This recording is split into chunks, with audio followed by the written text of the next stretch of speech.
meet Oz Viselius, a spoiled brat from the 19th century version of Beverly Hills, who found himself in a series of events that turned him into a slave of an ill-tempered girl. As they spent more time with one another, the two found their fates to be deeply connected in more ways than one. But how did that happen? Our story begins in your average British-style mansion, where servants were looking for their young Lord Oz Viselius everywhere, where they went as far as to ask his personal attendant Gilbert to snitch him, to the point she traumatized him with a cat, to which Gilbert told them that he went to the lake. As they left, Gilbert began to beg his master to leave the closet, which he did. Although he was aware that Gilbert would get a good beat down for lying, Oz was grateful for his attendant. Outside the mansion, Gilbert was impressed by how well the maidens worked to restore the mansions, just for the sake of their young Lord Oz, who still didn't get why they would go through all of this trouble. Even the church where the event he's supposed to attend later has been well prepared, which made Oz feel frightened, especially by the silent clock on top of the long stairs. Just as Oz began to wonder about its purpose, a mysterious voice began to talk about its background.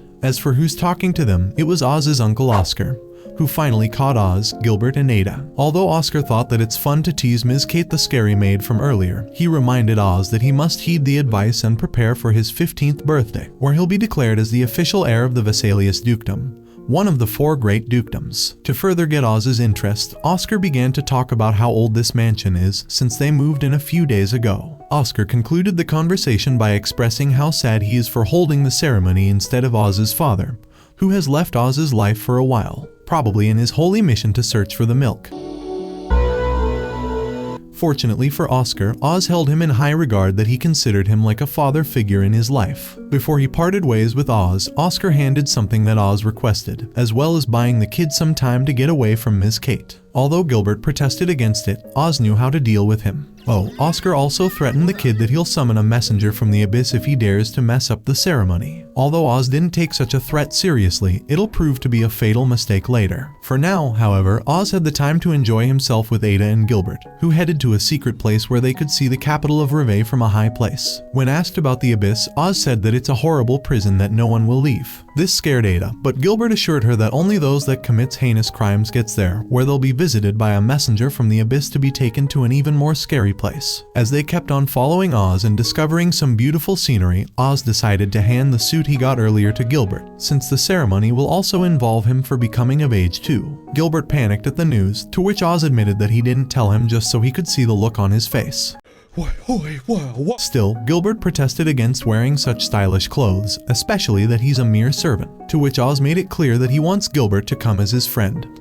And not even the thought of his father's fury could persuade him from changing his mind. Silence took over the place after that, but it wasn't meant to last for long, as Oz began hearing strange noises, which he followed, until the ground broke under his feet, with Gilbert falling in the hole too after trying to save his master. Now I know what you're thinking. Oz and Gilbert were surprised to find themselves in Diddy's basement. Right, the two were surprised to see a massive gravestone under a huge tree underground. As they explored it, Oz found a pocket watch hanging on the side of the massive cross. Unaware of what he was even doing, Oz picked the watch and began to check it out. As he began to hear that melody again, he found himself all alone, in a room full of terrifying dolls, just like your average Markiplier experience in playing Five Nights at Freddy's. Just as Oz was freaked out by this freak show, the dolls stopped when their lady Alice came in. Alice was happy that Oz had finally returned, adding that Oz used to visit her all the time. Much to his confusion, if noticing that Alice is just a ghost wasn't confusing enough, that is. Her happiness and welcoming nature, however, changed quickly as she surrounded the already terrified Oz with fire, before coming from his back and expressing how much she wants to get rid of him, promising that she will find him no matter where he hides. As he was about to lose his life in this nightmare, Gilbert woke Oz up.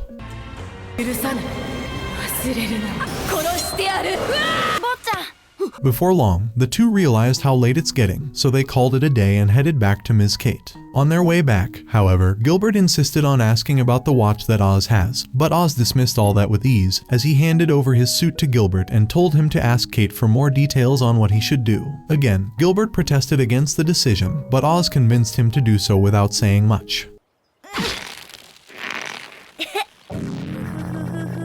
Now that he got his verbal scolding from Kate, Oz got to have some time of his own, which he spent thinking about that dream he got earlier today, especially that he still feels pain on his neck from being choked. Meanwhile, Gilbert kept on panicking at what he should be doing with the clothes, when a cloaked woman appeared behind him. The night came, and so did the guests. For Oz, he couldn't stop himself from thinking about those what-ifs, as he was wondering about where Gilbert is in this deteriorating weather. It turned out that Gilbert had been brainwashed into doing something bad at the ceremony, a fact unknown to Oz for now. For now, everyone seemed to be enjoying their time at this party, where Oz was glad to see his uncle there, who introduced him to an elegant young lady, Sharon Rainsworth, that came in with an entire garden as a congratulations gift for Oz on behalf of her sick mother. Understandably, Oz was mesmerized by Sharon's beauty, but due to the nature of this ceremony, he had to remain as elegant as Sharon was towards him. If that wasn't enough, hearing that she's 14 years old made Oz deep down fall head over heels for Sharon. Unable to resist his feelings, Oz took a flower, a cup of juice, and what little courage he had and began to riz Sharon. Despite how cringe it was for Oscar, Ada, and Sharon herself, the latter managed to excuse herself eloquently, but not before warning Oz from people that will try to exploit his newfound position in society, while encouraging him to stay by those who support him the most, and with that, she left with her servant Break. As she left, Oz began to wonder about where Gilbert went up to, which Oscar assumed that he might be making his own preparation for the ceremony, since he'll also be taking part in it. For Sharon, she discussed with Break about the possibility of having the Vessalius family as their ally, with Oz now becoming a dupe, which after being teased for a bit by him about Oz being fit as a perfect match for her, Break agreed that an alliance could now be possible. What they didn't know, however, was that something ominous awaits the Vessalius family. By the time the skies began to rain, the rest of the guests had moved to the cathedral, where they were met with Oscar, who made the opening speech of the ceremony. Oz was nervous to enter initially, despite Ada's words of encouragement. And yet Oz was left with no choice but to enter when he was called. Oz entered to the cheers and claps of the guests. He was nervous this entire time, or at least until he saw Gilbert standing next to the silent clock.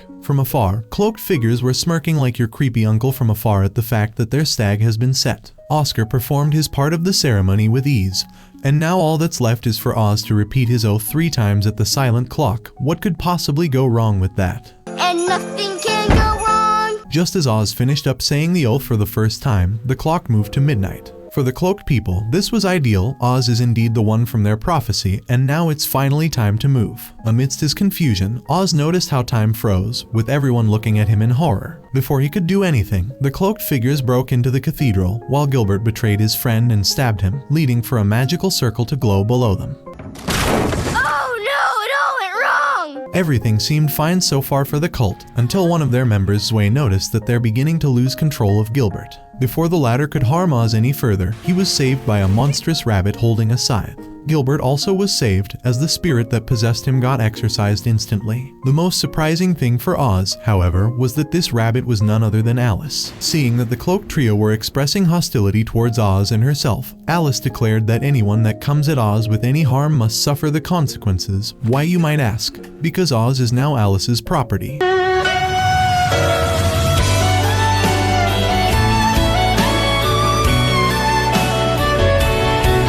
Still, that didn't change the Reaper's mind in carrying out their plan. Left with no other options, Alice lured the 2 men to fight her outside.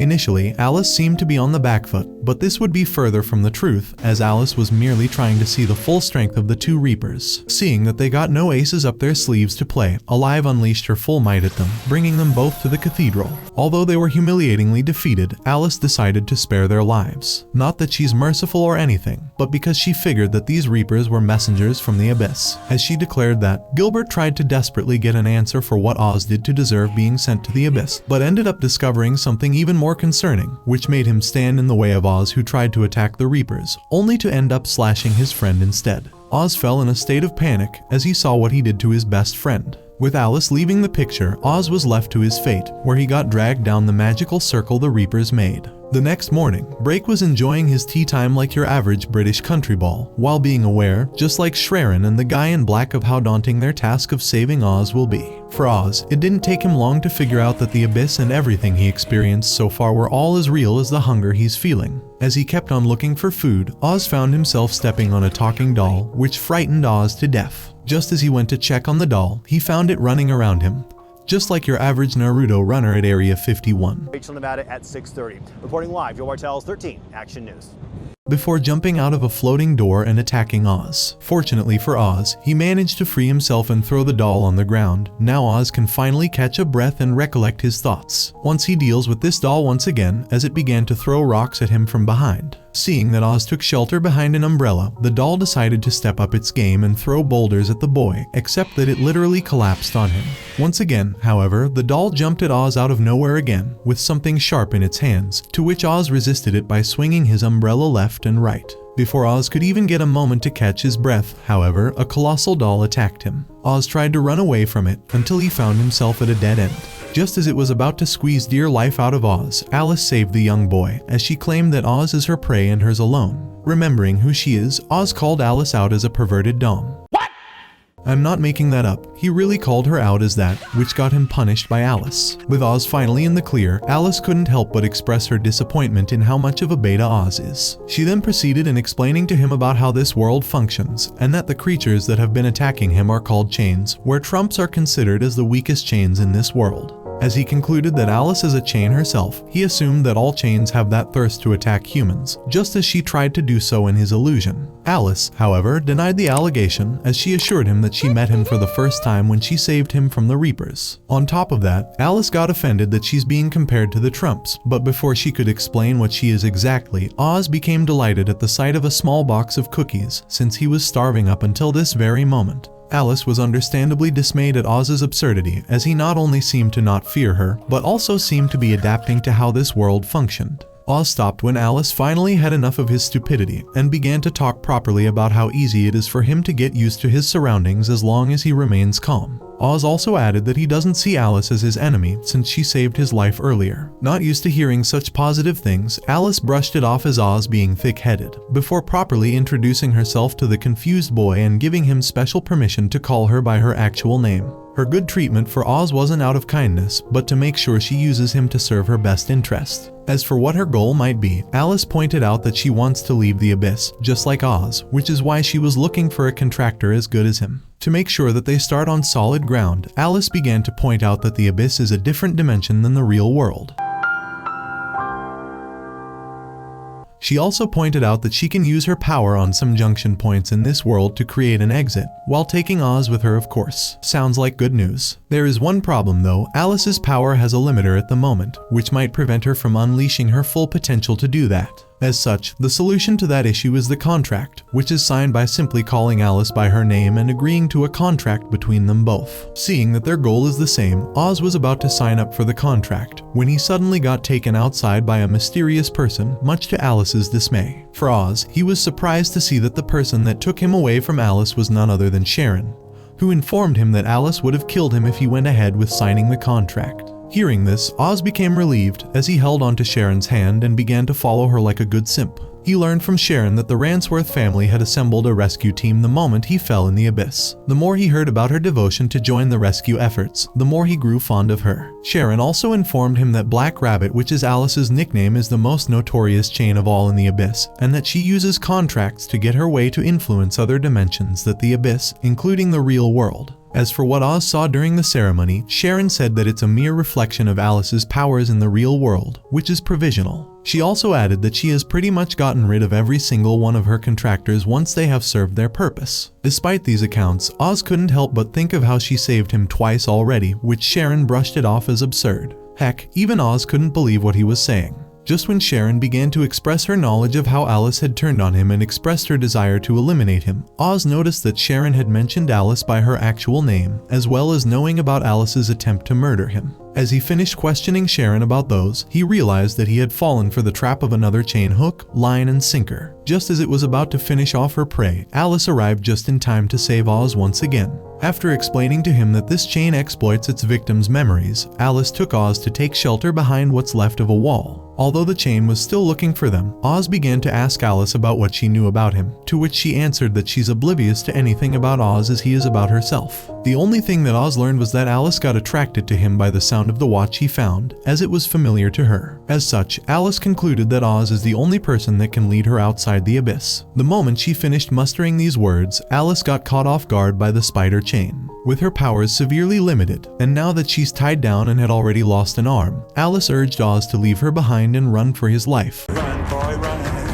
this world is not meant for you. However, Oz didn't abide by this as he took a stick from the ground and charged at the chain. Although the odds seemed to be stacked against Oz, he managed to get his way inside of the chain's belly. With his determination to not lose Alice again driving him, Oz managed to get through the thick layers of spider threads to reach out to Alice, where he had declared that he'll be signing up the contract with her. Hearing this, Alice took down the monster with her magic from inside out, as she approached Oz with her missing hand restored and telling him that he should say, "Let me seal a contract with you, master." Now that she has taken over Oz's body completely, Alice has unleashed her full powers to finally break out of the abyss to the real world, where she nearly hit Sharon if it wasn't for Break's awareness. Although Gilbert was worried that some sort of harm had been inflicted upon Oz after breaking out of the abyss, Break and Sharon were glad that he still made it out, even though Oz is now the fallen angel that might bring ruin upon them. When the young boy woke up from his coma, he was surprised to find a grown-up Gilbert sitting next to him. As the latter stood up, Oz was even more surprised to see that Sharon and Break were also in the same room as him.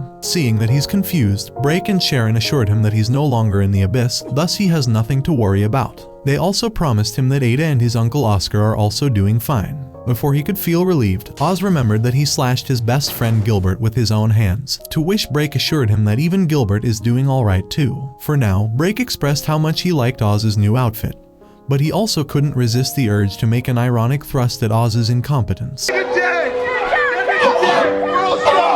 But aside from that, Break proceeded in introducing himself as he is, while introducing Gilbert as Raven, to which for the foreseeable future. Oh, let's not forget about Lil Emily, who's been sitting on top of Break's shoulder. Now that introductions are out of the way, Break treated his guest to dinner as he assumed that he was hungry. Sharon thought that it's a great opportunity for her to flex the property of the Rainsworth, but Oz was still having much more important concerns than that, especially about the abyss and why he was sent there in the first place. Break was willing to answer the boy, but after getting some answers to some questions of his own first, Oz proceeded to talk about everything he has experienced up until now, from his encounter with the chains and his contract with Alice, to how Alice is attracted to the melody of his pocket watch. Instead of getting answers to his own questions, Break informed Oz that he'll be put under arrest for the time being. Why is that? It turned out that the Rainsworth are working for an organization called Pandora, which is a peacekeeping organization on the surface, while it's involved in performing researches on the abyss and its incidents in the background. And since Oz had already taken paths that leads in and out of the abyss, and after becoming an illegal contractor, there's only one thing that Pandora needs to do. We're going to build a wall. Jokes aside, Break made it clear that it's forbidden for normal people to open a path to the abyss or make a contract with chains. If that wasn't horrific enough for Oz, Break revealed that Rave,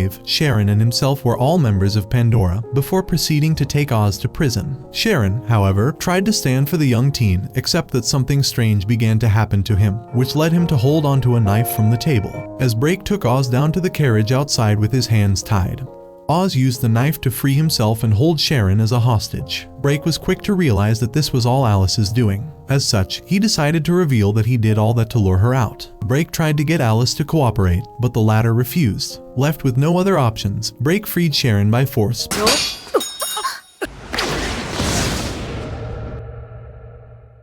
Before proceeding to lock her in a magical circle and exorcise her out of Oz. Despite his success, Break found it odd that Alice wasn't the giant black rabbit he did read about in reports, but it didn't take him long to figure out that it was all because her powers were sealed. Perhaps more shockingly for her and Oz, however, was the fact that Alice's powers will consume them both until they're both goners, which is why Break confessed that he resorted to Raven to seal Alice's powers. Frustrated by Break's cockiness, Alice confessed that she came to the real world in hope of finding the lost fragments of her memories. Since she moved to the abyss, Alice has lost her memories of pretty much everything except her name, but she was still aware that her memories have been fragmented and lost everywhere in the real world, which is why she escaped the abyss. Break, however, wasn't buying this as he began to beat her senseless. Seeing this, Oz had enough and decided to step in to take the hit instead of Alice, while threatening to not cooperate with the Rainsworths. To Break's surprise, Oz figured out that Sharon and the others needed him for a specific task, to which Break, despite being amused by how smart Oz was, shifted the blame on Emily for teasing the young boy. Aside from that, Break apologized for going a little too far with the two as he set them free from the magical circle they were in.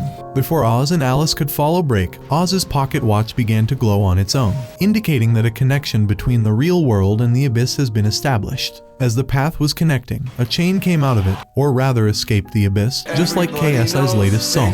Break tried to convince Sonic the Hedgehog that he won't find any contractor in this world, but Sonic got so upset that he began to cause mayhem in the mansion. Noticing that the chain is now trying to break through and head to town, Break asked Raven to remove the limiter from Alice to deal with the monster and definitely not to test her powers. No.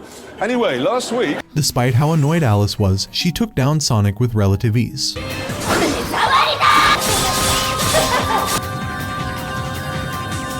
Once Alice turned back to her original form, she rushed to the already fallen pocket watch, only to find herself touching hands with Oz. Suddenly, Oz began to see some of Alice's missing memories, as well as that same dream he had when he first picked the pocket watch, before finding himself in a white hall, where an old blonde guy is watching him from behind a curtain. The shadowy figure, whose name is Jack Vessalius, couldn't help but express his happiness for Oz's arrival, as well as Alice's arrival in the real world too. Jack also concluded his meeting by encouraging Oz to help Alice find her memories as soon as possible, just so he can find the answers that he is seeking. Before taking his leave, when he woke up, Oz found that Alice was crying from joy after she got a clue on how to get her memories back. Although this was impressive to Break and Sharon, it didn't take long for her to get back to her authoritarian self, leaving Oz confused. For her part, Alice was also concerned. In her current state, she's way too weak that everyone here can eliminate her at will, and if she decided to unleash her full power, she will be putting Oz's life at risk. Seeing that she's aware of her limitations, Break confessed that he wants Alice and Oz to work under him as part of Pandora, since the organization is looking for the citizens of Baskerville, who are also the people that sent Oz to the abyss. And since Oz was involved in whatever their plan was, Break decided to have him too. To make sure that Oz won't do anything funny, Break reminded him that he won't be able to go back home, since that will put his loved ones in grave danger unless he keeps on pretending that he's already dead. As for Alice, Break expressed his interest in helping her out. Still, that didn't stop the girl from wondering about what's going on between Pandora and the Bakersville, to which Sharon disclosed it by saying that they're both after the same thing.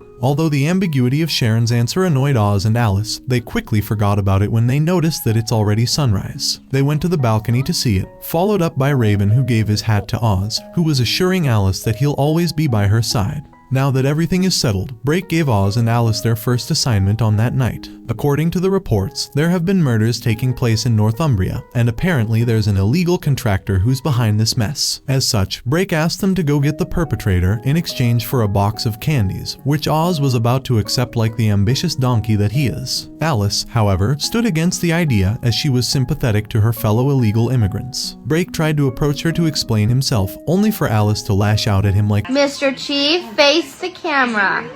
Much to Break's sadness, as if he did nothing wrong. Still, Oz tried to persuade her by telling her that she might find some lead to her memories there, with Break backing him up on that, but he couldn't resist the urge to roast Alice. Despite her anger, Alice decided to quote the mature person of the bunch in quote, before acting like your average French royalty when treating her subjects. Oz was glad to see how Alice is getting used to the real world that fast. However, Break made sure to tell the boy that he shouldn't trust Alice too much, since she cannot be considered as an ally due to her ambiguous personality. Oz seemed to agree on the fact that he shouldn't trust people that are having secrets from him, such as the Rainsworth, much to Break's surprise. Oz and Alice left for the mission at first light on a carriage, accompanied by Raven. They arrived in town that evening, but it didn't take them long to run into trouble, as Alice lagged behind after falling in love with some kebab sticks. It took Raven and Oz a while to figure out that Alice is out of sight, so he asked Oz to stay where he's at as he searches for Alice. As he waited, he saw a young girl selling flowers getting pushed down by an aristocratic lady, before her husband apologized for her and offered to buy a flower as a compromise, even though his expressions and behavior says he has ulterior motives. Once the creep is gone, Oz decided to step in to help the girl to help her gather her thrown flowers, and definitely not to demonstrate his rizzing skills, and he could have done more if it wasn't for the arrival of his fake father. I mean Raven, who seemed to learn that Alice is enjoying the food of her Turkish overlords. Oz excused himself to regroup with his team to a local restaurant, where he enjoyed seeing Raven and Alice arguing,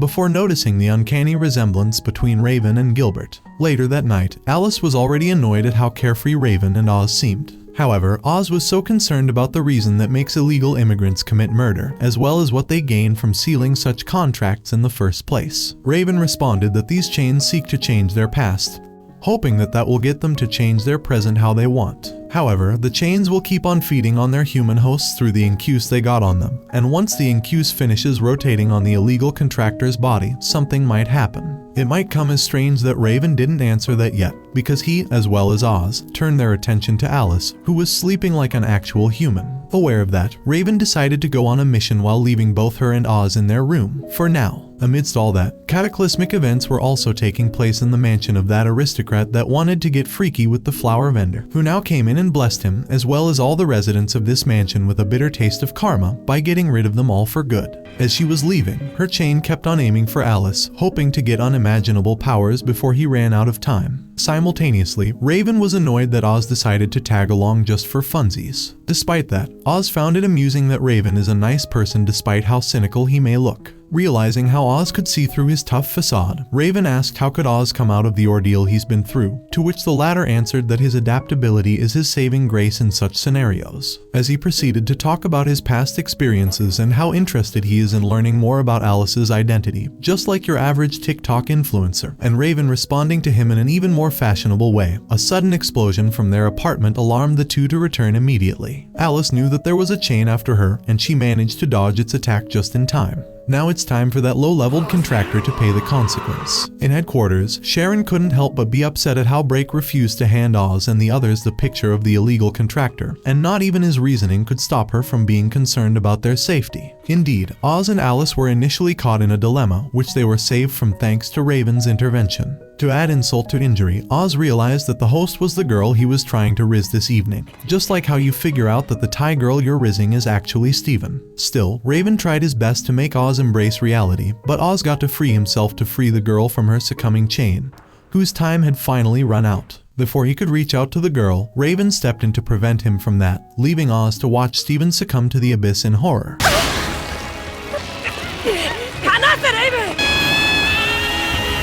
For Brake and Sharon, they were aware that one of three things will happen to Oz in a similar situation. He'll get swallowed by the darkness of the incuse, just like Steven did, get imprisoned for life, or find the truth behind his sin. If Oz decides to go with the third option, he'll be able to find a way to save himself from a bleak fate. However, Brake also had his own plans for that day, which may not look good for Oz in the long run. The next morning, Oz was too depressed to talk after the traumatic experience they've been through last night. Alice, although she's equally traumatized, she was worried about what may happen to Oz, before suddenly beginning to act all tsundir about Oz being her first contractor ever. Although he was surprised by this, Raven couldn't stop himself from getting into a childish argument with Alice. To add insult to injury, Raven stated that he'd have to get rid of Alice for good if he had to save Oz from his incuse, which turned the fight from being childish to outright comical at this point. When asked about his opinion on the matter, Oz simply asked them to stop fighting in the carriage. Although Alice and Raven didn't like this answer, Raven noticed how Oz was still thinking of what might have pushed that girl to become an illegal contractor. Elsewhere, the fact that Oz has come back from the abyss has begun to spread.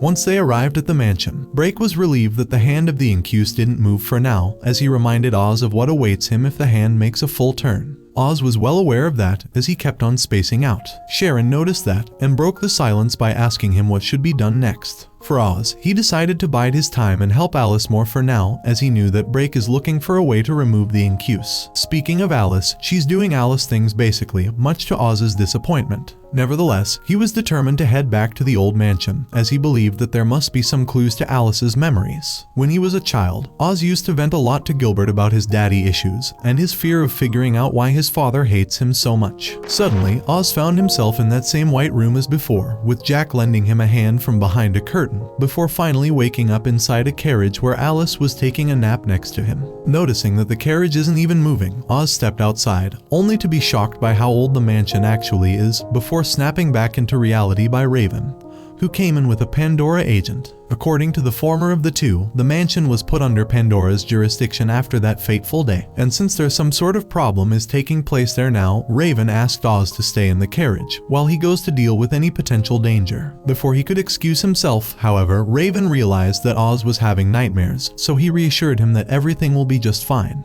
As Raven went further away, Oz began to think of how similar he is to Gilbert. His out loud thinking alerted Alice, who seemed to recognize Gilbert as the guy that Oz had cut with his sword on that event. For Oz, he believed that if Gilbert was here, he would be able to get along with Alice quite easily due to how similar they are, only to be surprised that Alice is now giving him food. Oz wasn't feeling like eating, as he was too busy reminiscing about the day that his uncle brought Gilbert home for the first time. Although he was weak and had no memories of anything about himself, save for his name being Gilbert that is, Oz decided to keep him as his attendant. Gilbert was surprised that, despite his low status in the Vessalius household, Oz was willing to protect him with his life when a vase was about to accidentally fall on him, albeit it took Oz some convincing to make Gilbert relent to be protected by his new master. I mean, Oz still got Gilbert into some deep trouble every now and then.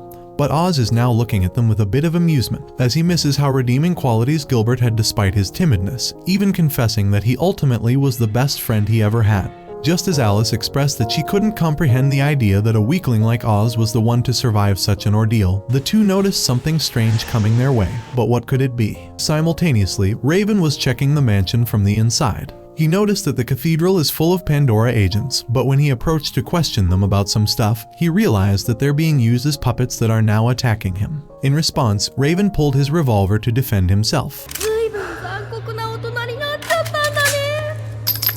The shooting was heard by Oz and Alice, so the former decided to head to the cathedral immediately. On his way there, Oz began to realize that something is definitely wrong in this mansion, since it looks very different from what he knew. Meanwhile, Raven realized that he's been fighting against a Reaper from Baskervilles, which was something he's glad he got the opportunity to fight head-on against them. The Reaper figured that Raven is indeed Gilbert. To make matters worse, Oz heard the whole thing before he could open the cathedral's door, leaving the boy in shock. To add insult to injury, the Reaper kept on calling Gilbert for being obsessive over his master, despite 10 years having passed since his master fell into the abyss. This state of shock that Gilbert and Oz were in has been cut short by Alice's arrival, who broke through like Harley Davidson. What nobody knew was that the Reaper has been trying to lure Alice out, and to make sure that her plan works out, she contracted with a chain for that purpose. Amidst this confusion, Gilbert got caught off guard by Diletum, thus turning into a puppet. On top of that, Gilbert found himself unable to look Oz in the eye after having his identity revealed.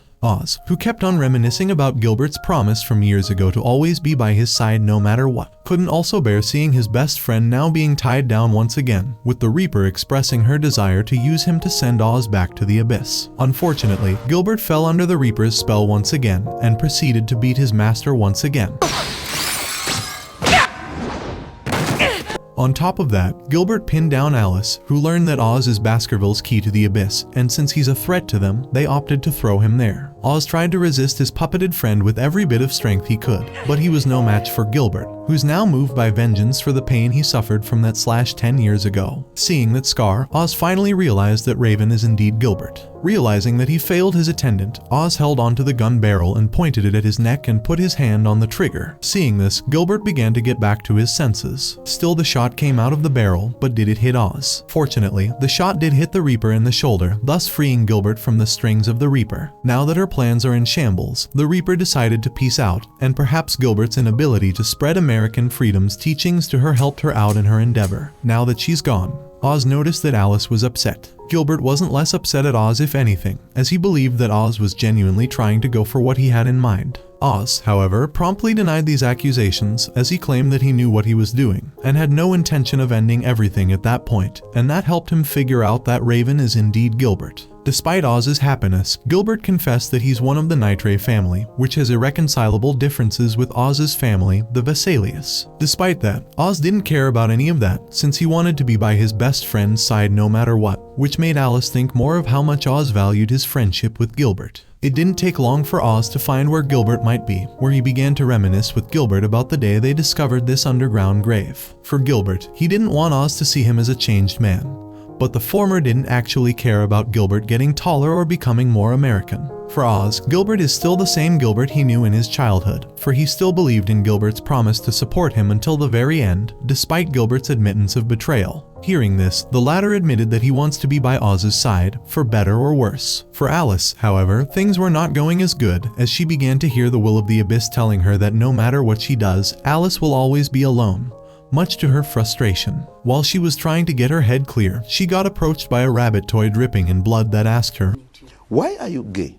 I mean, why are you Alice? Before having its expressions becoming as terrifying as the monster under your bed. Before she could answer that, she found Oz in front of her, asking her to follow him to the grave, where Gilbert is waiting for them. Alice was mad that she was left behind initially, but Oz managed to win her over rather quickly. Probably not. To add insult to injury, Alice reminded Oz that he's being her slave, before asking him to take her there. On their way there, Oz pointed out to his owner that he didn't tell Gilbert about what he knows about the Abyss, just like how she doesn't know much about the real world either. Just as Oz was expressing his desire to get his thoughts together, Alice spaced out while looking at the petals being carried out by the wind, despite Gilbert and Oz's attempts to snap her back into reality. In fact, Alice had indeed some memories in this place, and she's now in the process of recollecting them on the spot. Surprisingly for Oz and his attendant, they were able to see her memories too, as she was running happily to a Jack Vessalius, who Oz, despite being familiar with Jack, is still oblivious to his identity. This time, however, Jack warned Oz that the will of the Abyss is watching him. If you thought that that's the end of it, then you ain't seen nothing yet, son, as what appeared to be reality turned out to be a charade that began to crumble down. Shockingly, Jack knew who Gilbert is, as he asked him to make sure he does his best in protecting Oz. After finding themselves in the Abyss, and Oz expressing his desire to breathe just like George Floyd did, the two proceed in following the sounds of giggles. They were shocked to find Alice unconscious while being shackled to a chair, and a rabbit toy floating and giggling above her. According to Gilbert, that rabbit is a temporary form that the will of the Abyss have taken.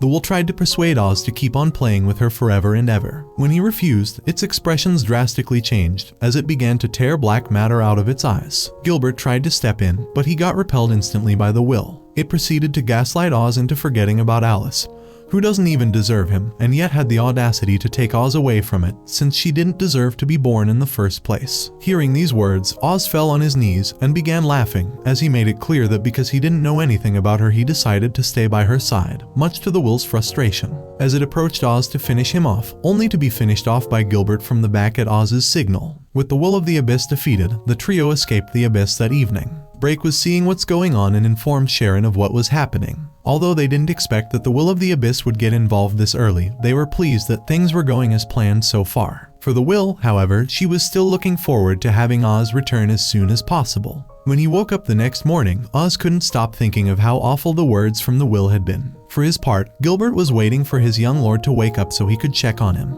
Oz was surprised to learn that he's currently in Gilbert's apartment, which is located in the capital. More importantly, however, was Gilbert's frustration at Brake's trickery, which he used Oz in particular to lure the Baskervilles Reaper. However, Brake assured them that he, as well as Sharon, would have intervened if they noticed that anything was spiraling out of control. Still, that didn't stop Sharon and Brake from making fun of Gilbert's devotion to Oz. That nigga dead! Understandably, Gilbert couldn't afford to reveal this humiliation to his persistent master, but he was relieved to learn that Oz is now alright, despite being creeped out by the will of the Abyss. On an unrelated note, Alice woke up in her own room, just to see Brake sliding from under her bed, which made her destroy the room in a panic. When Gilbert arrived to see what's going on, he was apoplectic because of Brake's behavior. Despite that, he was too scared to refuse serving Brake some coffee.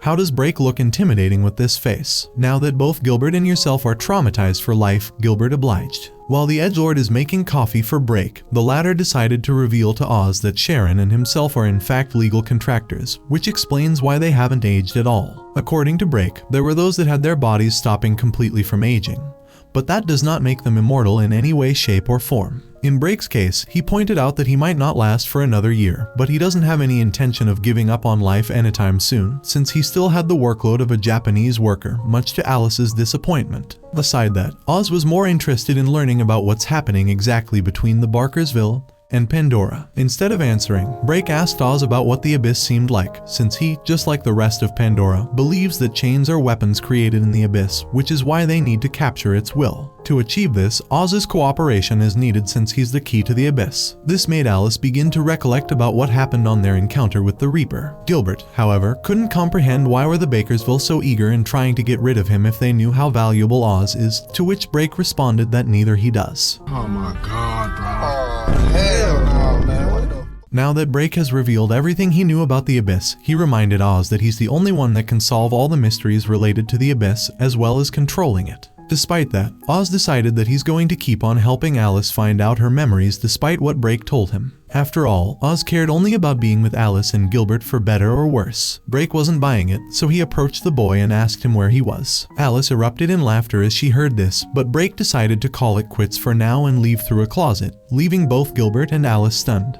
While the two kept on calling for Brake through that empty closet, Oz was thinking of Brake's question, when suddenly he felt an excruciating pain through his chest. Brake knew what's happening from afar. The clock started ticking. Amidst his struggle, Oz found a white-haired maiden named Echo standing in front of him, before putting a bouquet of black flowers on the ground and leaving. As she went out of sight, Oz noticed that the pain had stopped entirely, and was even more horrified when he noticed that the clock started ticking. Brake noticed that from afar, and he began to wonder whose time is going to run out first. Gilbert saw Oz in such a sorry state, so he approached him with Alice to check on him. As he saw his best friend concerned, Oz began to recall Gilbert's statements about what needs to be done to revoke the contract. Instead of telling him about what happened, Oz dismissed the whole thing. Alice, however, noticed the bouquet of black roses with a message falling from it. Gilbert inspected it and was alarmed to what is written in it. Instead of informing Oz of its content, Gilbert dismissed it as nothing, opting to go get some ingredients for dinner instead, since Alice is getting so hungry that she began to eat those black roses.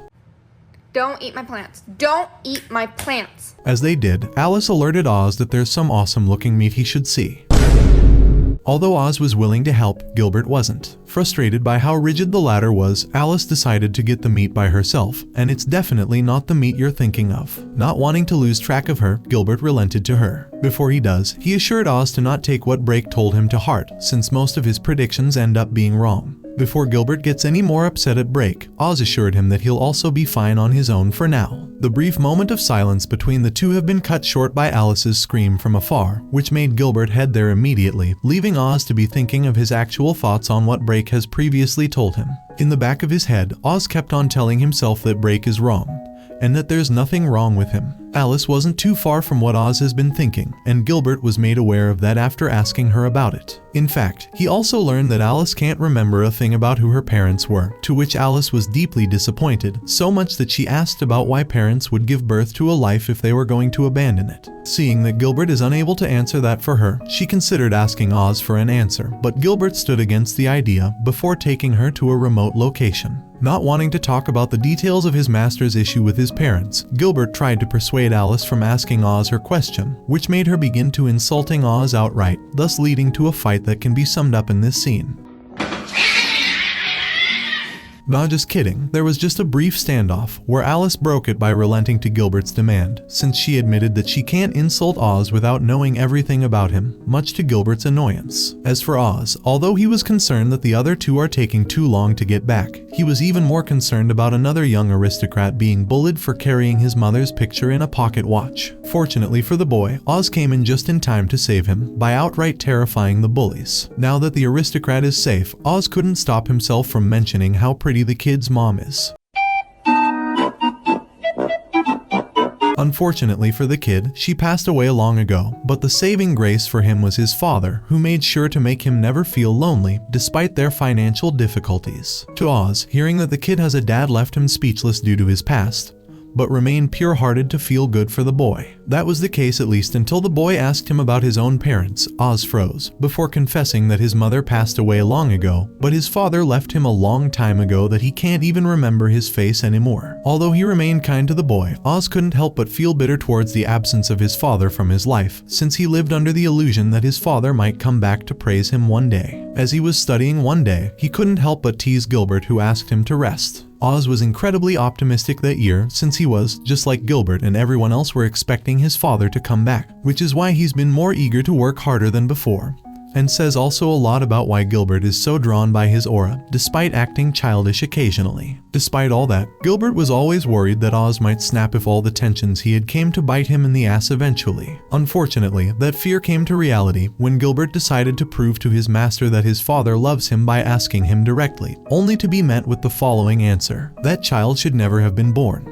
Gilbert wasn't willing to take that as an answer, only to be pushed down by Oz's father. Oz tried to plead to his father to not fire Gilbert, only to be insulted by his father, leaving the young Oz to be scarred for life. Although Gilbert was imprisoned for a brief while, he was eventually released. But when he checked on his young master, he found him to be a shell of his former self. Gilbert cried while apologizing to Oz, but the latter assured that Gilbert had done nothing wrong, and that's how things have always been. Back to the present time, Gilbert decided to get back to where Oz is when suddenly Alice detected a presence of an entity from the abyss. It would turn out that this contractor is Echo, who has re-encountered Oz around the same time. Oz was happy to see her, that he was about to demonstrate his rizzing skills, only for Echo to turn him down instantly. Without further ado, Echo presented herself as a servant of the Nitres who came in to retrieve the missing child, and that she'll get rid of Oz if he doesn't hand him over. Elsewhere, Brake informed Sharon that he came back in his usual fashion, which did understandably upset a Pandora agent called Rhyme. Now entering a house from under a table is unacceptable, but stealing Rhyme's sweets is a whole new level is unacceptable. Despite that, Rhyme came in to talk about the escape of a chain that Pandora used to detain. Ironically, however, it was Rhyme that was supposed to watch over it. Understandably, Brake couldn't resist the urge to mock Rhyme for his incompetence, until Rhyme asked Rhyme to not think much of what Brake is saying. In fact, Pandora agents are still conducting research,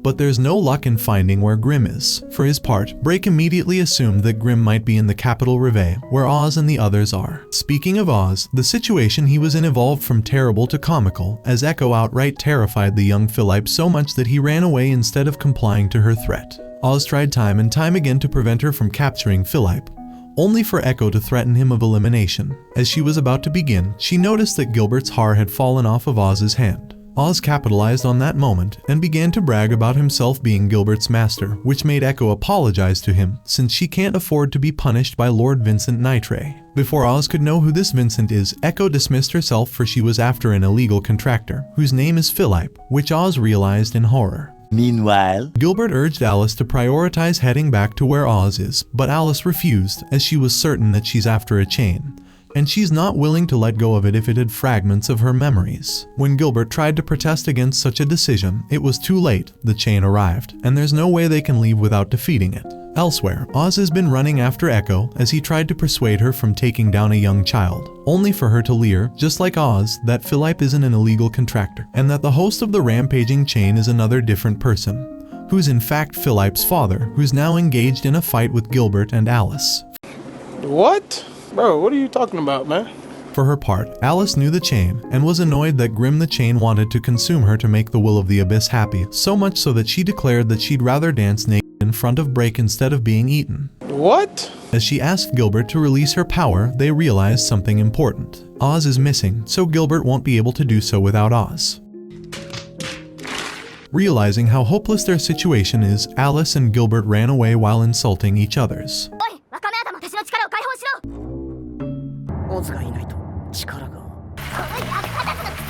They were saved by Echo's arrival, who began to fight with Grimm instantly, and not even Gilbert's attempts to stop her could make her change her mind. Well, perhaps being thrown away could do the job. Anyway, Oz arrived in the middle of this upheaval only to realize the real scale of the predicament. He is now forced to get rid of the father of a friend he made a moment ago. This daunting task made Oz unable to react to Grimm's attack. For Echo, she tried to stand up and fight, only to find herself falling back to sleep, just like how you fall back to sleep right after waking up. However, her Lord Vincent Nitre was there to tell her to watch the fight for a little longer, because things were about to get spicy. What alone moves the wheels of history?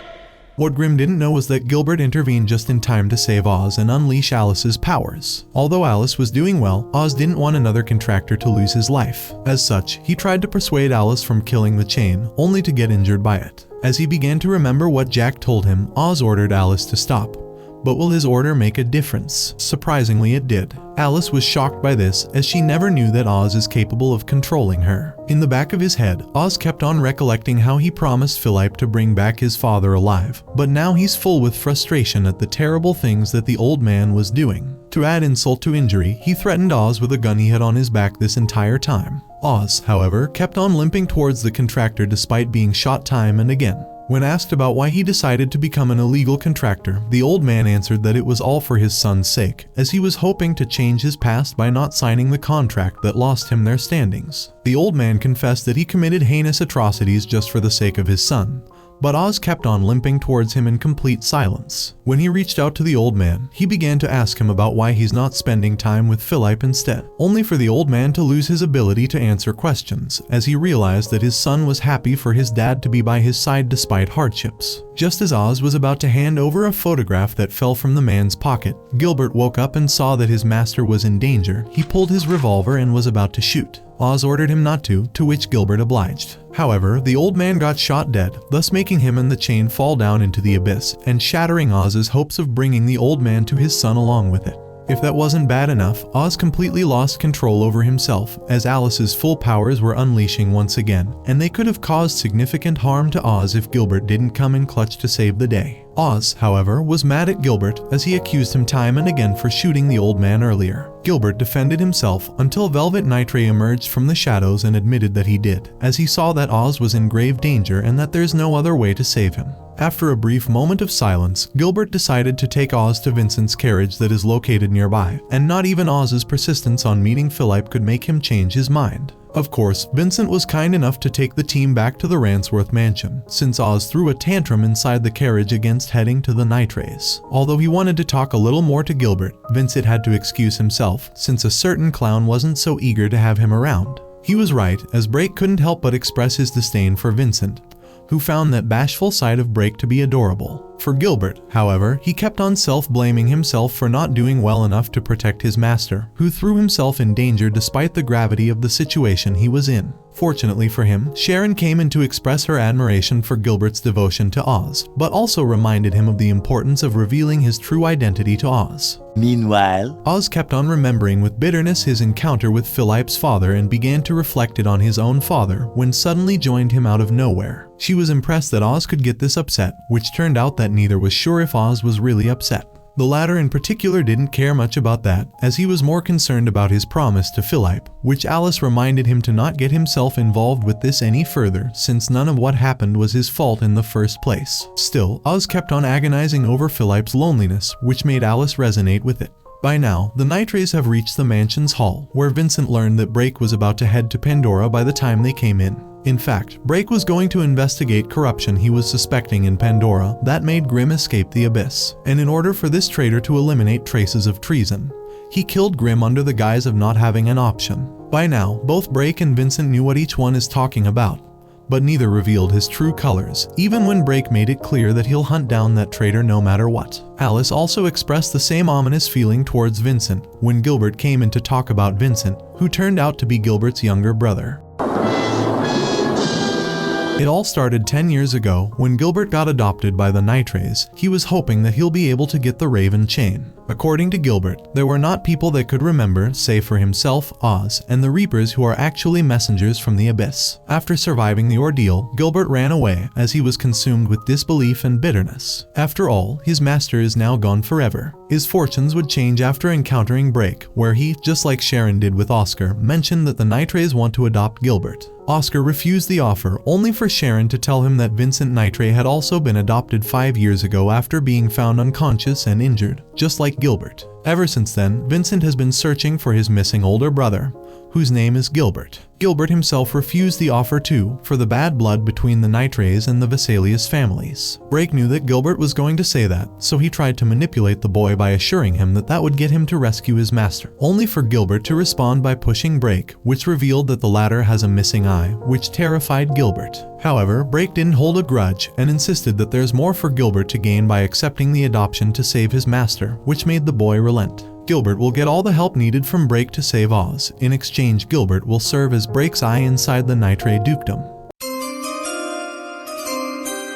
To put it bluntly, Brake wants Gilbert to use him to the best of his ability, just like he's trying to use Gilbert. On their way out, Brake couldn't resist teasing Sharon for being a perfect match for Gilbert. However, he was confident that the boy will agree to the offer. Indeed, Oscar was shocked to learn that Gilbert had left the mansion without a word, marking the beginning of his own journey among the Nitres. In the Nitres mansion, Gilbert was accompanied to Vincent's room, where he was stunned by the striking resemblance of the young Vincent to Oz, so much that he refused to shake hands with him. Vincent seemed to recognize the issue, so he hugged his brother and assured him that everything is alright, while reminding him that he missed him so much. At that moment, Gilbert remembered what Brake had told him to do and began to act accordingly. Since then, Gilbert was welcomed into the Nitre family as he ate alongside Vincent, fished together, slept, and even studied together. In one of their studying sessions, Gilbert asked Vincent about the Raven chain, where he turned out to know about it. According to Vincent, each of the 4 dukedoms is keeping a dangerous monster of their own, which has been obtained from the Abyss, just like they did with their powers. As the 2 boys discussed that, they reached the gate of the Abyss, where Gilbert noticed that it's closed. But the moment he touched the gate, Gilbert found himself inside the Abyss, surrounded by shackles and standing in front of a large chain called Raven. At that moment, Gilbert kept on hearing from Vincent that the 4 dukedoms have worked together to research the Abyss, manage all the illegal contractors, and keep watch over each other. Before Gilbert could even react to the giant Raven, Vincent snapped his brother back into reality as the older brother nearly lost himself to the Abyss. More importantly, Vincent pointed out that Gilbert might be able to save Oz if he can manage to sign a contract with Raven. Hearing this, Gilbert became more determined than ever to save his friend, so he decided to head back and sign that contract with Raven. In addition to that, Gilbert kept in mind Brake's note about the striking difference between Oz and Vincent, and that due to the Nitre's involvement in underworld activities, Gilbert's hands will become bloodstained. Despite that, Gilbert remained focused on his ultimate goal, although the dirty work, the rumors circulating around the Nitres, and his responsibilities as a potential successor of the Nitres did affect his mental health. Now that he's a grown-up young man, Gilbert met with Brake in a public park. The former was impressed that Gilbert managed to become a legal contractor and obtain Raven, despite being sent as a spy for Brake. Brake proceeded to declare that the time to rescue Oz has came. Oh my God! Okay, it's happening! Everybody stay calm! Which made Gilbert go a little emotional. Despite Brake's warnings about his loyalty's double-edged nature, Gilbert remained as zealous as ever to the cause, and the rest is history. Back to current times, Gilbert realized that both Oz and Alice had fallen asleep while hearing his life story. As he attended to his master, however, Gilbert was reminded of Brake's warnings. In the background, Oscar overheard the entire story and moved on, where he encountered Brake in the corridor. After a brief friendly discussion, Oscar handed over some important documents that Brake had been looking for, which discusses what Oz had seen during the event 10 years ago, thus confirming Brake's doubts that lead to the lost memories from 100 years ago. The next morning, Oscar was surprised to learn that the trio had made for town earlier so they could retrieve Gilbert's missing hat. Seeing how eager Oscar has been to meet his nephew for the first time in a decade, Sharon suggested that he accompany Brake to town, since the latter has some business to attend there anyway. Oscar saw through Brake's charade and knew that he's up to something. Indeed, Brake did admit that he's up to something big, and that he wants to oversee how things will go. In town, Oz's pacifism has gotten Gilbert and himself in an arm wrestling with some of the locals. I say the whole world must learn of our peaceful ways. Gilbert was not pleased with this turn of events, but Oz assured him that they'll win. As for Alice, she's pretty much getting treated like a cute cat by the locals. Oz was the first to go. He pointed out to his opponent that he's nothing but a frail and weak little boy. But before they begin the round, Oz whispered something to his opponent, so much that when the round began he was so terrified that Oz won without a sweat, leaving everyone else impressed. Gilbert was the second to go, but he wasn't as eager to participate, especially when he thought he's going up against a woman. Little did he know that this woman seduced Oscar and got him to do all the dirty work for her. Gilbert tried to run away, but he was brought back to the challenge. Despite Gilbert's betrayal for the Vessalius dukedom, Oscar didn't hold a grudge. Instead, he was glad to see Gilbert grow into a handsome-looking young man, as well as defeating him in this challenge. If losing wasn't enough, Alice's humiliation to him made him feel even worse about himself. You're still a failure! Failure! I can smell the failure! When it came to her turn, Alice found herself against Buggy from One Piece, where although she struggled a little initially, Alice came out ultimately victorious in this challenge, thus getting Gilbert's hat, albeit it was mostly thanks to Gilbert releasing and sealing back her powers at will. What impressed Oz the most, however, was the genuine happiness on Alice's face after winning, which made him blush in return. After the match was done, Oscar finally got the opportunity to finally welcome Oz with open arms, while pointing out that neither Oz nor Gilbert have caused him any trouble in the aftermath of the event a decade ago. As for Alice, she came back happily with lots of food as gifts to her to celebrate her victory, until she saw the intimate moment between the three, which made her take a detour. After a while of running away, she found herself ambushed by a certain clown, where both of them got attacked by a cat chain. Oz also got to the same location a while later as he was looking for Alice until he ran into her food and Brake's doll. In her fragmented memories, Alice remembered that she's always chasing after Jack Vessalius. Although she couldn't remember who he was, she woke up to find herself with Brake in a Cheshire Cat's home. For his part, Brake was glad that Cheshire took interest in Alice so much that he kidnapped him as well, much to the annoyance of our cat girl. Amid her anger, Alice got saved by Brake twice as he reminded her that Cheshire took her to get rid of her in his own turf, for she's hated by the will of the abyss. While he kept on informing her more about this chain that they're stuck against, Brake took Alice and began to run away with her, since it's a gentleman's duty to protect a lady. Despite his courtesy, Alice kept on beating the clown until she suddenly felt that there's a different fragment of her memories in this dimension.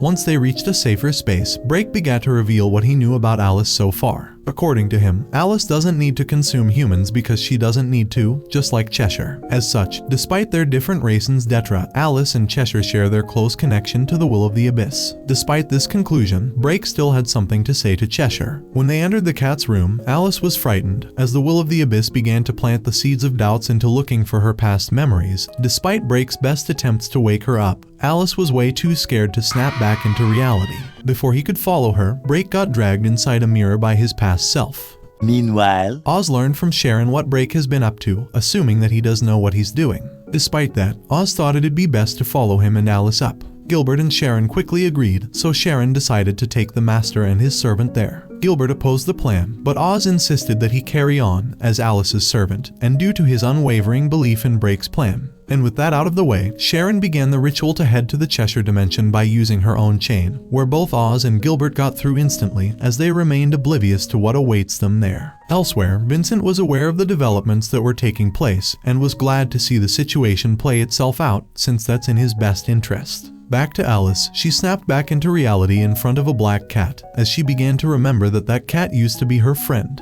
When Oz woke up inside the Cheshire Cat dimension, he was frightened by the room he found himself in, as well as Sharon being able to contact him through his shadow. To make matters worse, since Brake has gone missing, Oz and Gilbert are very likely to be sent somewhere random. Before Oz could say a word, Gilbert saved him instantly from a sudden attack, which became clear that it was Cheshire attacking them. When they began to ask each other about their purpose here, Oz learned about what happened to Brake.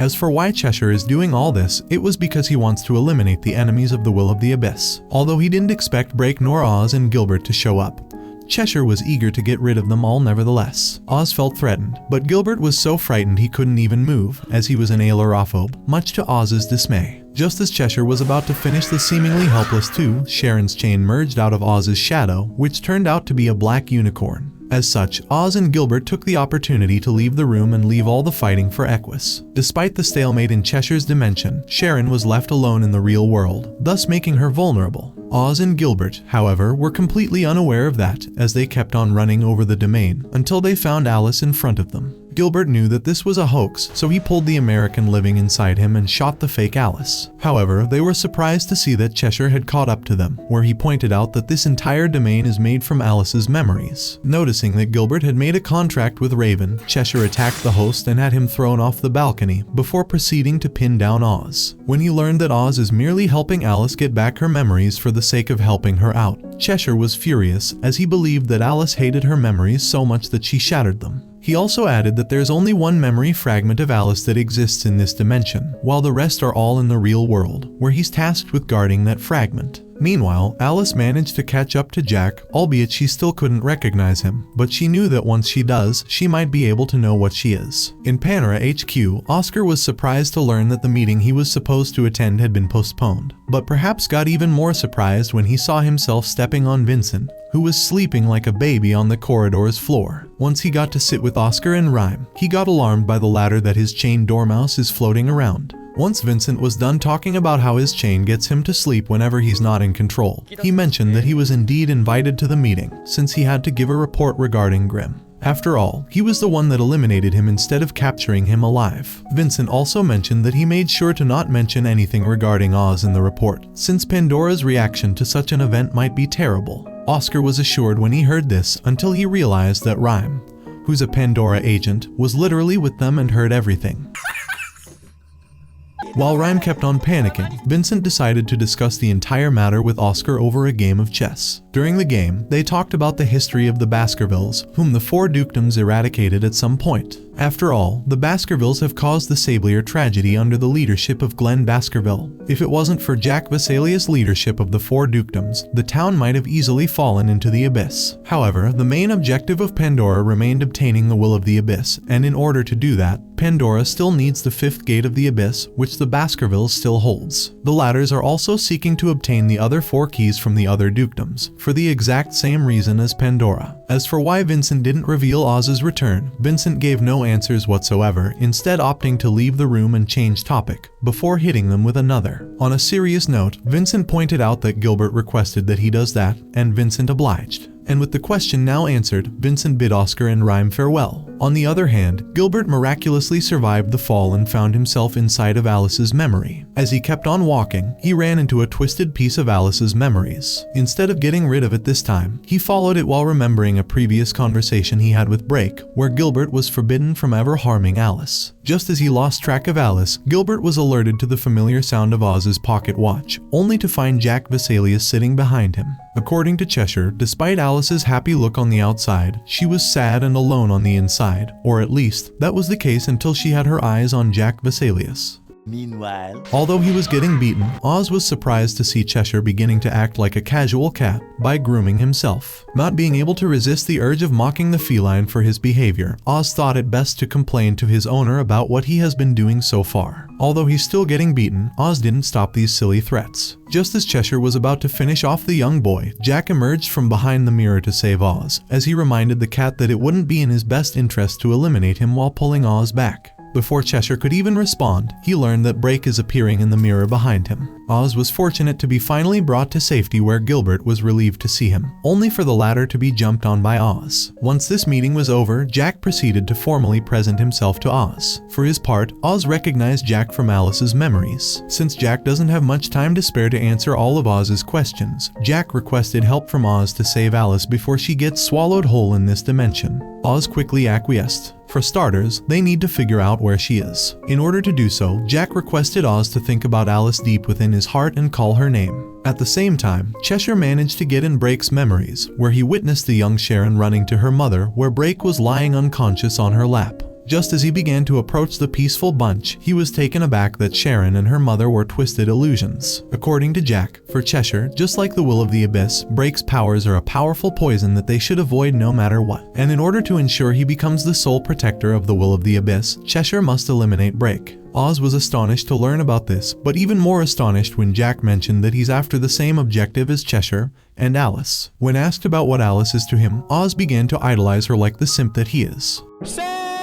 Jack got so emotional by the speech that he managed to locate Alice, thus sending Oz to keep her company since rabbits can die from loneliness. When Gilbert got so worked up at not being sent with his master, Jack revealed that he's just a piece of Jack's soul in Alice's memory fragment. Simultaneously, Cheshire's persistence in attacking Brake resulted in losing an arm. Seeing how tenuous his situation is, Cheshire retreated back into his dimension. However, things were not over for him because Brake managed to follow him through the mirror. This time, Brake summoned his own chain Mad Hatter to pay Cheshire back for the terrible dream he had shown him in the abyss. Oz began immediately in searching for Alice until he found himself stuck eventually between fire in front of him and corpses laying down in a pool of blood. Amidst his horror, Jack called Oz to inform him that he's seeing the aftermaths of Sablier's drop in the abyss by the Baskerville. Most shocking part of all for Oz, aside from the harrowing details, is that this space has been created by Alice's memories. After all, she was at the center of the tragedy from 100 years ago. As became aware of the outcome of this memory, Oz began rushing his way to find Alice.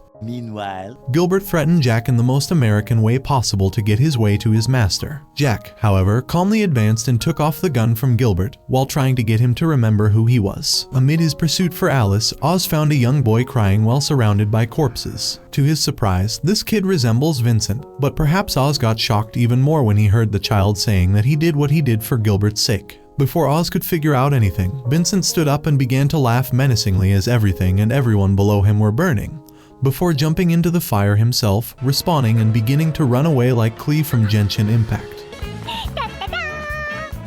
Oz followed suit, while questioning himself about the true age of Gilbert and Vincent. The more he thought about it, the more things began to make sense to him. Gilbert and Vincent must have fallen into the abyss and escaped it a century later, just like Oz did recently. Gilbert, for his part, couldn't remember any of this, nor he cared about remembering. Hearing this, Jack stopped trying, as he knew that what happened to Gilbert and Alice on that day must have scarred them for life. As the mansion began its self-destruction, Oz got back to running after young Vincent, who now passed to running in the garden's corridor until they reached an abandoned tower. Oz entered it when he began to hear Alice calling out for him, so he followed the voice. Now here are two news. The good one is that Oz found Alice. The bad news, however, is that she got stabbed the moment he arrived. It was only then that he learned from Jack that Alice was a human, before getting brutally murdered. Horrified by this sight, Oz couldn't do anything but sit in shock, before the accused hands began to move again. Its effects were so huge that it began to make the entire Cheshire dimension begin to crumble. Even Brake did put a halt in his holy crusade against cats as he became aware of what has been going on. Jack, on the other hand, didn't know what's going on with Oz, who he kept on hearing him scream from the excruciating pain he kept on getting. He only calmed down when he heard Alice calling out for him, so he stood up and began to follow her voice, despite all of her memories collapse. Despite seeing the scale of the destruction, Gilbert could not believe that Oz was capable of that, until Jack made it clear that Oz could do that, since Alice's powers were sealed in him. However, Jack also was aware of how terrible the situation is now, so he decided to send Gilbert to save his master. Cheshire also became aware of the gravity of the situation and decided to bail, but Brake wasn't so eager to let the cat go, which forced Cheshire to spill the beans about Oz's ability of breaking this dimension. Still, that did not stop Brake from pulling his sword and delivering the coup de grace to the stray cat. Elsewhere, Gilbert kept on searching for his master until he found him standing right in front of him. He was shocked to see that Oz wasn't being himself, so he gave him a bar of Snickers to snap back into reality. Have a Snickers, will you?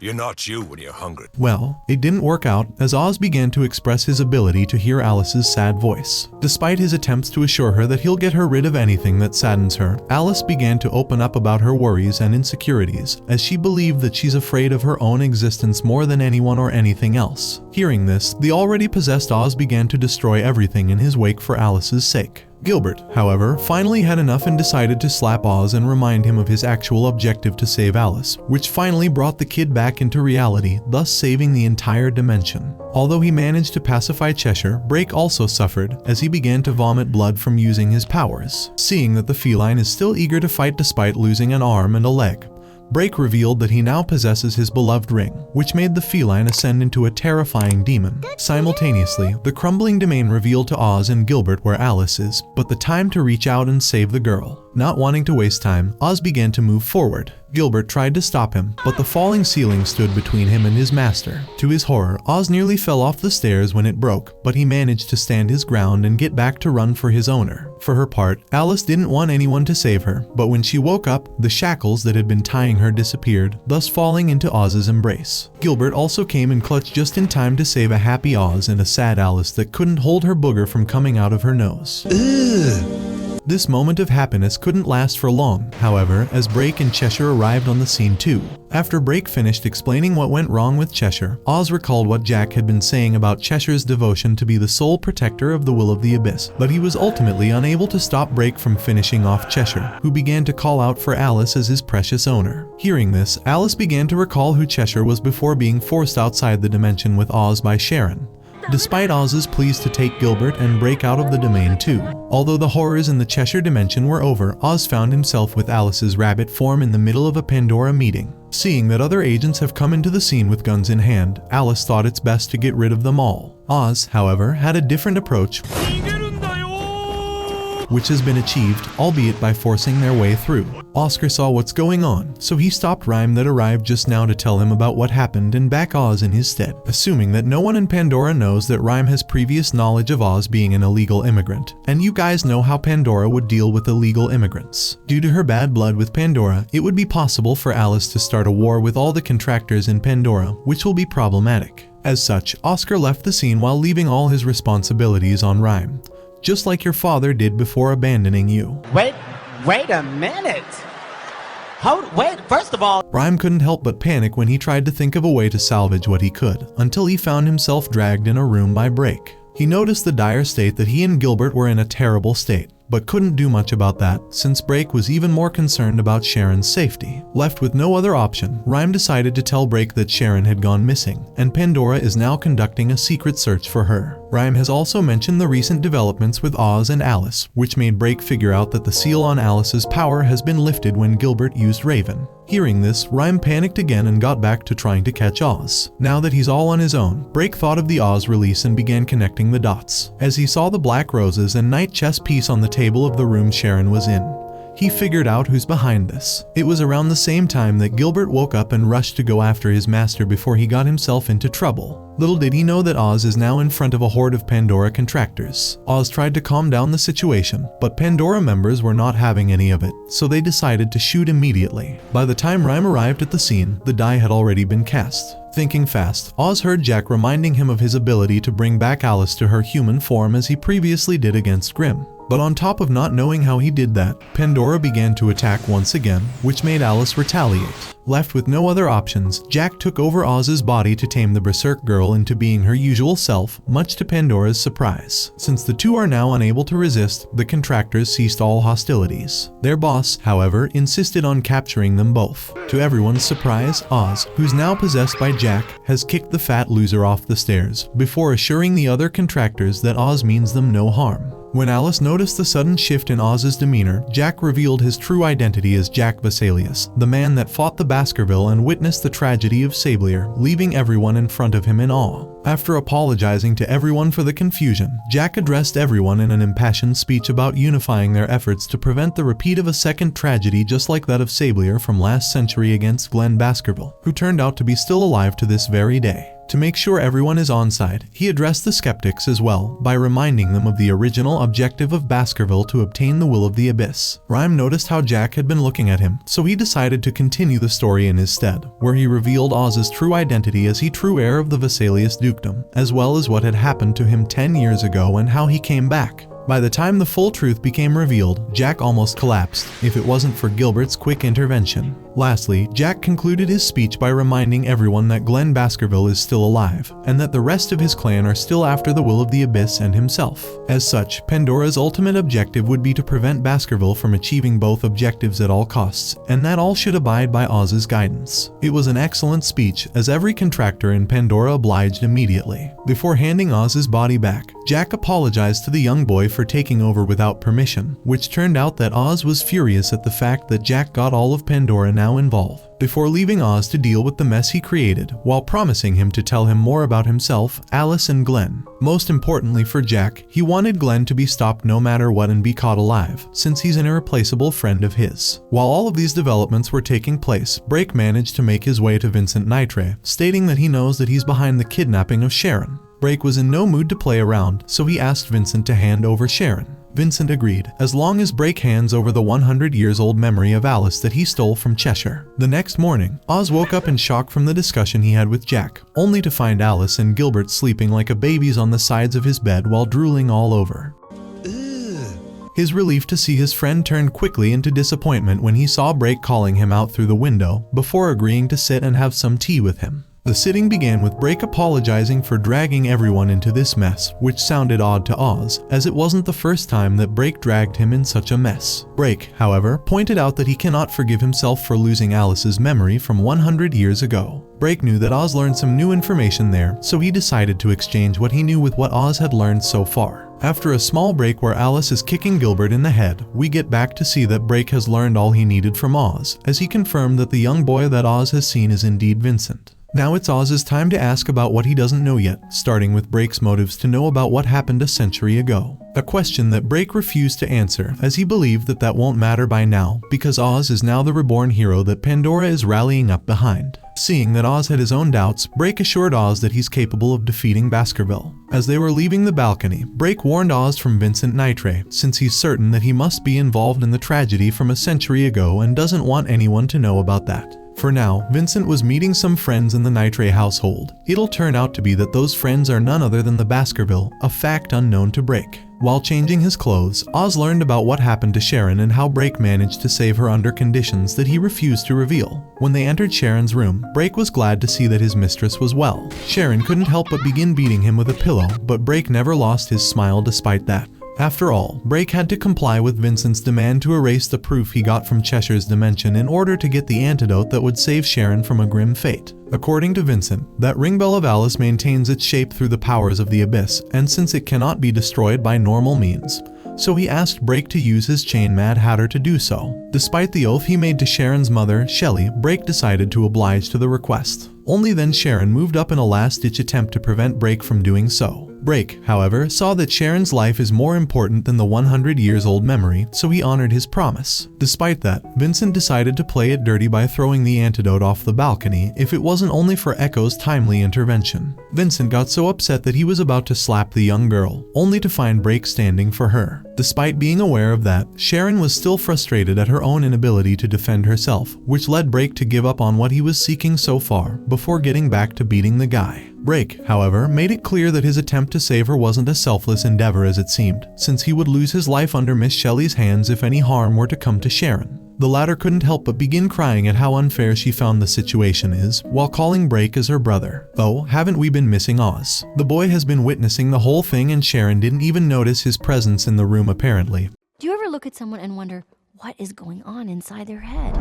Until he finally got pulled outside the room by Rhyme, who told the boy that that's how Sharon used to address Brake before. After all, Sharon used to consider Brake as her brother, which made Oz begin to wonder more about the Rainsworth's past. Being acquainted with the Rainsworth for a very long time served in Rhyme's best interest in this case, as he began to talk about what he knows about them. According to Rhyme, Brake was less friendly when he first arrived at the Rainsworth, as he didn't smile as much as he does now, if at all. This got Brake lots of backlash from other contractors in Pandora, which made Brake himself unwilling to make any contacts with anyone either, which became evident when he rejected Rhyme's approach to stop his lost eye from being injured. Fortunately for Brake, that was when Miss Shelley, Sharon's mother, came into the scene and changed Brake eventually with her compassionate heart. Hearing this, Oz began to think about what he actually wants, if Brake was looking for the truth from a century ago, and Alice was looking for her memories. Before he could get an answer to that, Oz got knocked down by Oscar, who opened the door behind him, who needed help urgently. But what's the issue? Before they could get an answer to that question, the trio found themselves wearing white suits and inside a carriage. After a bit of back and forth, Oscar revealed the secret mission they're going for in the Lutwidge Academy, where Ada turned out to be studying there. Before Oz could introduce Ada as his younger sister, Alice assumed that Ada might be some sort of food, before being surprised by this revelation. Oscar, however, had a much more pressing issue to discuss, so he decided to hand the letter he had to Oz to read it. Once he was done, the issue turned out to be that Ada had fallen in love with someone, and Oscar isn't going to let that happen. Gilbert wasn't feeling any better when he heard that, and probably got a lot worse for him when Oscar mentioned that they'll be sneaking their way into university until they confirm whether Ada was telling the truth about it all or not. When Gilbert began to wonder why and how they would sneak in there, Oscar revealed that there's an underground tunnel underneath the institution. Although the rest were surprised by this revelation, they proceeded to sneak their way inside the university, which seemed to be impressive to Oz. Gilbert was uncomfortable with the whole spiel, while Alice remained indifferent to what's happening, but decided to tag along nevertheless. That was the case until they ran into three girls coming from around the corner. All was going well, until Oscar decided to barge in his usual manner, which creeped the students out, much to Gilbert's outrage. Amid this confusion, they heard a whistle echoing all over the school, so they decided to go into hiding. What they didn't know about, however, is that two students, namely Leo and Elliot, have noticed their presence as intruders, and they're about to go after them. Gilbert and Oscar took shelter inside the university's library, where Oscar assured Gilbert that Oz will be fine on his own, since dealing with people is a strong point of his. Before long, Oscar's smoking alerted one of the students to come, with her cat freaking the living poop out of Gilbert. Before long, Oscar figured out who that student was. On the other hand, Oz was doing great with Alice accompanying him, or at least that was mere cover he was putting. A charade that Alice was able to see through, as Oz was in fact reluctant to see his younger sister. After getting beaten by the angry cat girl for calling her sharp, Oz confessed that he's more afraid to meet her, but that doesn't mean that he's not happy about wanting to meet Ada. After all, he was worried that Ada might have forgotten about him during those 10 years. Ada was also thinking the same, only for Gilbert to confidently assure her that Oz would never tell her that. Before we could pass on anything, was it me or the black cat sitting next to Ada is Sakamoto from Nishiju? Heck, it even went to see Alice about to make a romantic confession to Oz, before beginning to kick his face and enforcing her position as Oz's owner. While this comical fight was taking place, Ada arrived at the scene with Gilbert and Oscar following suit, only for the younger sister to see her precious older brother on all four with Alice stepping on him and laughing. Although the meeting started awkwardly, both siblings managed to express their actual thoughts about how much they have missed each other in the most wholesome way possible. This isn't Sweet Home Alabama, y'all. I know what you're thinking. Fortunately for you guys, probably, Alice came back in to ruin this family reunion by kicking Oz in the face like Pepsimon, before switching to tell Alice about herself being Oz's mistress, leaving the young Ada confused and Gilbert getting in a fight with her over who has the right to be permanently with Oz.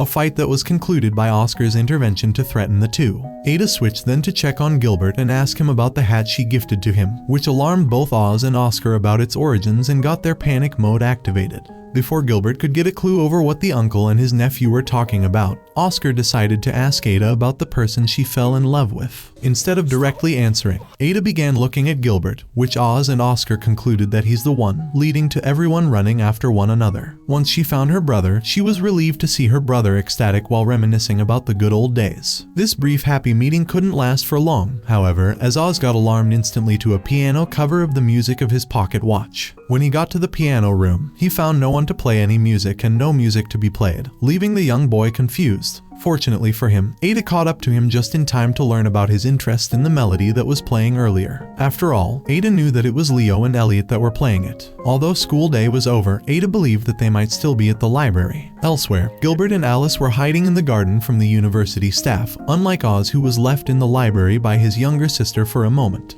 Oz couldn't help but enjoy his time by checking on his favorite book, Sarai. His excitement was over when he saw that a book from the entire series is missing, which turned out to be taken by Elliot. Although Oz didn't know who Elliot is, he couldn't help but get excited at their shared interest in there, so much so he began to rant about his favorite character from there. Unfortunately for Oz, however, Elliot hated Oz's favorite character to the point he felt like Kendrick dissing Drake. Oh, Elliot also spoiled the end of the story for Oz, which made it feel a lot worse for the young boy. Oz got mad at the spoiler he got, as he forgot about the fact that he was away for 10 years. Elliot, however, did not care about that, which got both himself and Oz to be loggerheads. But before their tensions escalates any further, Leo hopped in from a corner to put an end to the fight, which was something that Elliot didn't appreciate, especially when he was told to apologize for spoiling the story for Oz. Although Elliot apologized, he did it in a half-hearted manner that did spark tensions once again. Leo tried to calmly stop the squabble again, as he reminded Elliot that although he's his attendant, it's also his job to correct his wrongdoings, before expressing his utter disappointment, which nearly got Elliot on his knees. Oz tried to exploit this chance and escape, only to be stopped by Elliot, who asked for him to reveal his name and show his student ID. Before Oz could even respond, Leo figured that he's one of the trespassers. Since he saw that he's harmless, Leo didn't bother informing Elliot about it, much to the latter's frustration. Amid this argument, Ada came into the scene. She tried to introduce her brother, only to get insulted by Elliot for being a Vessalius member. This of course didn't sit well with Oz, who intervened for his sister's sake by provoking Elliot to run after him. When he got all alone, Oz began to think about what could have made Elliot hold a grudge against the Vessalius family. Before he could think of an answer to that, he felt a strange presence around him. Just as he turned around to see who's there, he was relieved to find out that it was his younger sister. Ada couldn't bear to see her brother getting in trouble with Elliot, so she tried to portray the guy in a more positive light. She also asked if Oz had managed to ask Elliot about the tune he heard earlier, which Oz realized that he completely forgot about, so he asked Ada to hold onto his hand to not get lost. Before he could even depart, Oz realized how awkward it is to ask his grown-up younger sister to do so, but Ada didn't mind, as she held onto his hand. This wholesome moment, however, couldn't last for long, as Ada got kidnapped by 3 of the Baskervilles. One of them was Charlotte Baskerville. Elsewhere, seeing that the road is empty, Gilbert notified Alice that they're free to move. Before she can say anything, Alice smelled meat, which got her to leave her hideout like a maniac. Left with no other choice, Gilbert decided to follow her, only to find himself surrounded by a horde of fangirls. Meanwhile, Alice kept on doing her thing by eating like there's no tomorrow, much to the joy of people around her. Elliot also was occupied with trying to figure out where Oz is. He found clues that something wrong must have happened to Ada too, but he didn't know what it was. Little did he know that both Ada and Oz got kidnapped by the Baskervilles, namely Charlotte, Fang, and Doug. When asked about why he and his sister were kidnapped, Charlotte and her goons answered that she won't harm him as long as he fulfills Baskerville's request. Ada opposed this, so Charlotte decided to poison the girl. Although he couldn't comprehend the scale of the trouble the Vessalius siblings were in, Elliot still tried to figure out how to reach out behind the wall, until Leo came in and solved the issue just like that. After all, Leo knew that the school used to be a fortress or a prison, so it was natural that it has secret passages. When asked about what to do next, Elliot has his mind set over that. Meanwhile, Oz was put between a rock and a hard place. According to Charlotte, he had to sacrifice his life if he wanted his younger sister to be saved, to which Oz responded that he would sacrifice himself without hesitation if there were no other option. Seeing his determination, Charlotte began to mention how similar Oz is to Jack, before proceeding to mention that she'll only give Ada the antidote if Oz manages to tell them about everything he knows about Jack Vessalius and the tragedy of Sablier. To Oz's surprise, Charlotte didn't even know why the Baskervilles had committed mass murder back then, nor why their master Glenn ordered them to do so, but she couldn't help but brag about it proudly. When Oz didn't give them the answer they were seeking, Charlotte proceeded in trying to choke Ada, before turning back to Oz to kick him while he's down. Only then Elliot and Leo came into the scene, much to everyone's surprise, since no one knew that Elliot would turn out to know about who the Baskervilles are. Oz tried to persuade Elliot to not get involved, but Elliot got furious at Oz's willingness to sacrifice himself for a promise that is very likely not gonna be fulfilled. Once he was done with chastising Oz, Elliot turned to the Baskervilles and introduced himself as a member of the Nitre family, before catching a sword given to him by Leo. Seeing this, Fang drew his own sword and moved ahead to clash with Elliot. The fighting was intense, but it was all just a diversion, for Leo further distracted the Baskervilles to take Ada with him. Elliot also managed to free Oz and escape with him thanks to that. Fortunately for Ada, the antidote is taking a good effect on her, but they still need to find a way out of this maze that they're stuck in. For Oz, however, he was more concerned about why Elliot decided to get himself involved in his problem, which got the two into another needless squabble.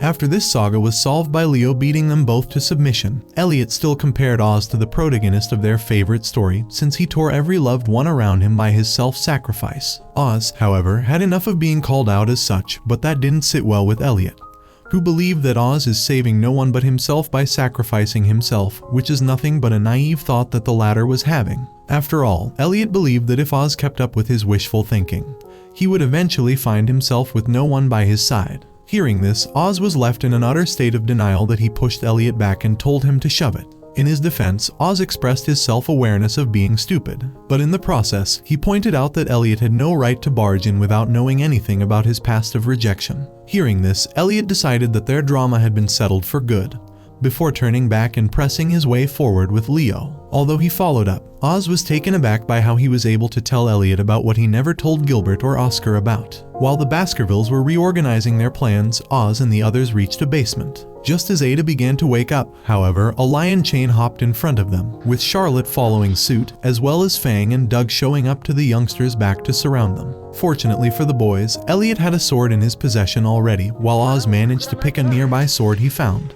Their morale was high, but their fighting skills weren't up to par. To their credits, the boys stood their ground and pressed on fighting, even though they kept on being thrown to the ground time and again. When Oz tried to reach out to his sword, he was thrown away once again by the chain. This time, however, Jack came into Oz's rescue by getting Gilbert to remove his seal and Alice to be summoned in her bee-rabbit form. Seeing this, Charlotte figured that Jack Vessalius is finally there. 1 century back, Charlotte used to be one hell of a fanatic devotee for Glenn. As she was about to head to him one day, she nearly eliminated Jack in the process, if it wasn't for Glenn knowing about his presence there. With tensions cooling down, Jack introduced himself to Charlotte as your average music box maker. To everyone's surprise, Jack used to be a carefree soul, who enjoyed himself mostly as the chill guy of the Vessalius house. Although that might seem good to the likes of you and I, none of the Baskerville servants liked Jack and his happy behavior. Charlotte, on the other hand, was furious at his presence inside the Baskerville castle, especially that he was sneaking his way in every day, but only stopped when she learned from him that Glenn had allowed him to use a secret passage to get in the mansion. Hearing this, Charlotte wanted to learn about his connection to Glenn, only for Jack to tell her to ask Glenn herself. Although she considered herself as unworthy of talking to Glenn, she was surprised to know that Jack knows more about the Baskerville than what she knows about Jack himself. But perhaps she was even more surprised to know that Jack and Glenn are actually friends. One day, Charlotte was surprised to see Jack gifting her a pocket watch that functions the same way as a music box. When she asked about the name of the song played, Glenn came out of nowhere and answered that he was the one to compose the track and called it Lacey. As she saw Glenn leaving and Jack following suit, Charlotte stood in amazement over how these two were getting along. Charlotte wanted that these peaceful times would continue. However, Glenn ordered that the capital Sablier must entirely fall in the abyss. Glenn was so determined to go with the plan without further questions, and not even the presence of innocence in town could persuade him from changing his mind. During the tragedy, Charlotte admitted to committing to eliminating countless lives, so much that the red grab of Baskerville turned black. Back to present time, Jack made it clear that he didn't reappear to talk to the Baskervilles, but rather to put an end to their mania. Charlotte, however, wasn't eager to comprehend that what she did was wrong, in a fashion that could be described in the following scene. Jack was upset when he heard that he killed Glenn to succeed in life, so he threatened her by having Alice tear her to pieces if she doesn't leave this very instant, adding that he remained silent until this very second to defend Glenn's honor, and that his vessel will smite them if they doesn't abide to stopping their nonsense. Charlotte, however, wasn't willing to give up on her master's orders. Although she decided to leave, she promised to keep on resurrecting Glenn over and over, and redoing the deed every time he's resurrected. With this mess finally over, both Oz and Jack had a huge sigh of relief. Before disappearing into oblivion again, Jack decided to install some of his memories into Oz's mind, where he wasn't even willing to fight Glenn. When he snapped back into reality with Elliot and the others, they pressed their way to exit this maze. As they did, Oz kept on recollecting his memories and matching them with Jack's, leading him to think more thoroughly about his flaws. Unable to bear up with these thoughts, Oz collapsed as he began to address Elliot as Sir. The latter was taken aback by that, and was further infuriated when Leo blamed it on Elliot's inconsiderate and insensitive nature. Seeing how Oz was still considering himself as useless, Elliot stepped up and told Oz that being self-aware of his flaws is a major step forward, and that everything is up to him from this point on, which did breathe new life into Oz.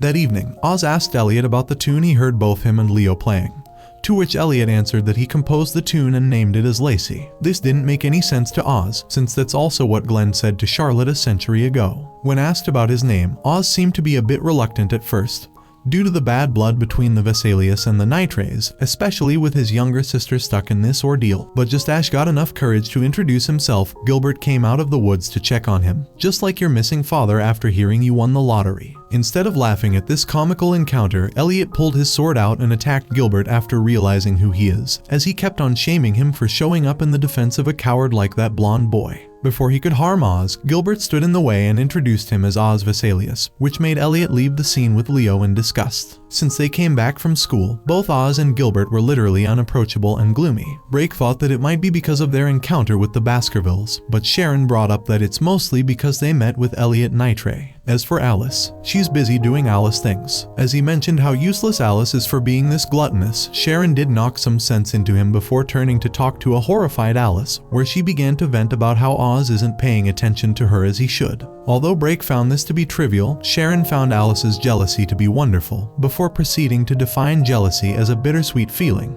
Just as Brake was about to excuse himself, Sharon caught him and demanded he take part in helping Alice. For her part, Alice didn't want any help from no one, but relented to Sharon's intimidation to address her as Sister Sharon. Brake tried to bluntly speak his mind out, only to be put in his place once again by Sharon. In the library, Sharon tried to get Alice to learn about romance from one of her books. Initially, Alice struck a resemblance to the character of one of those stories, but after seeing more and more of what's going on, Sharon abruptly decided to close it without explaining why. To her surprise, Alice knew about meeting in a tender exchange, since she did that with Oz already, much to Sharon's surprise. The first thing that Sharon did after hearing this was beating the living hell out of Oz, leaving Gilbert in shock for both seeing Oz getting beaten and hearing about what he had done. Oscar also found no better time to enter the room than now, only to be met with allegations of perversion from Brake, which turned out to have more than that. But I digress. Oscar failed to figure out who Ada was dating, but he decided to throw in a small celebration for the safe return of everyone else from uni. It was only at night that Oz realized that what Oscar had brought was not juice. Oscar, however, dismissed it with everyone being already old enough to drink. That also includes Oz, who should be 25 by now, while Gilbert being 24, Brake and Sharon being 20, and Alice being a chain, thus making Oz's fears invalid. What could possibly go wrong? As it turned out, everything went wrong, especially with Alice at the beginning, which I'm not gonna talk about. However, Oz, although terrified of Alice, he couldn't help but begin acting like around Sharon, while being stunned at how Gilbert has been acting. Seeing this, Oz concluded that everyone was drunk, much to the amusement of both Brake and Oscar, especially when they saw the servants trying to get a grip of the situation, which took the help of Oz and another servant to put the drunkards in front of each other. One thing led to the other, and Oz found himself now stuck in a fight over who has the right to be with Oz. Good news is, the boy was saved by Sharon, but it'll be at the expense of his dignity, which is something that Oz have long lost for the sake of Sharon apparently. After a long night of fun and drinking, Oz and Brake got the moment to stay in the balcony and talk, where Brake spoke of the reasons why he's able to hold from getting drunk. When Oz mentioned that he doesn't want to see Brake in such a meek mood again, Gilbert came in to cry to Oz about how much he felt hurt for Oz's self-neglect. Despite that, Brake couldn't help but try to convince the drunk Gilbert to call himself in funnier names, thus leading Gilbert to address Oz as Master Oz, a name that Oz hadn't heard in years. In return, Oz also promised Gilbert to never let him burden the weight of protecting him on his own, as he wants to start learning how to be more useful. Brake, although confused, he was impressed that Oz is finally acting more his age now, just like Gilbert. While carrying Alice, Oz kept on thinking of what Leo had told him about Elliot, who considered his master to be an intelligent idiot, as he knew that Oz never did anything to harm him, but instead couldn't help but keep on having too much pride to admit to that.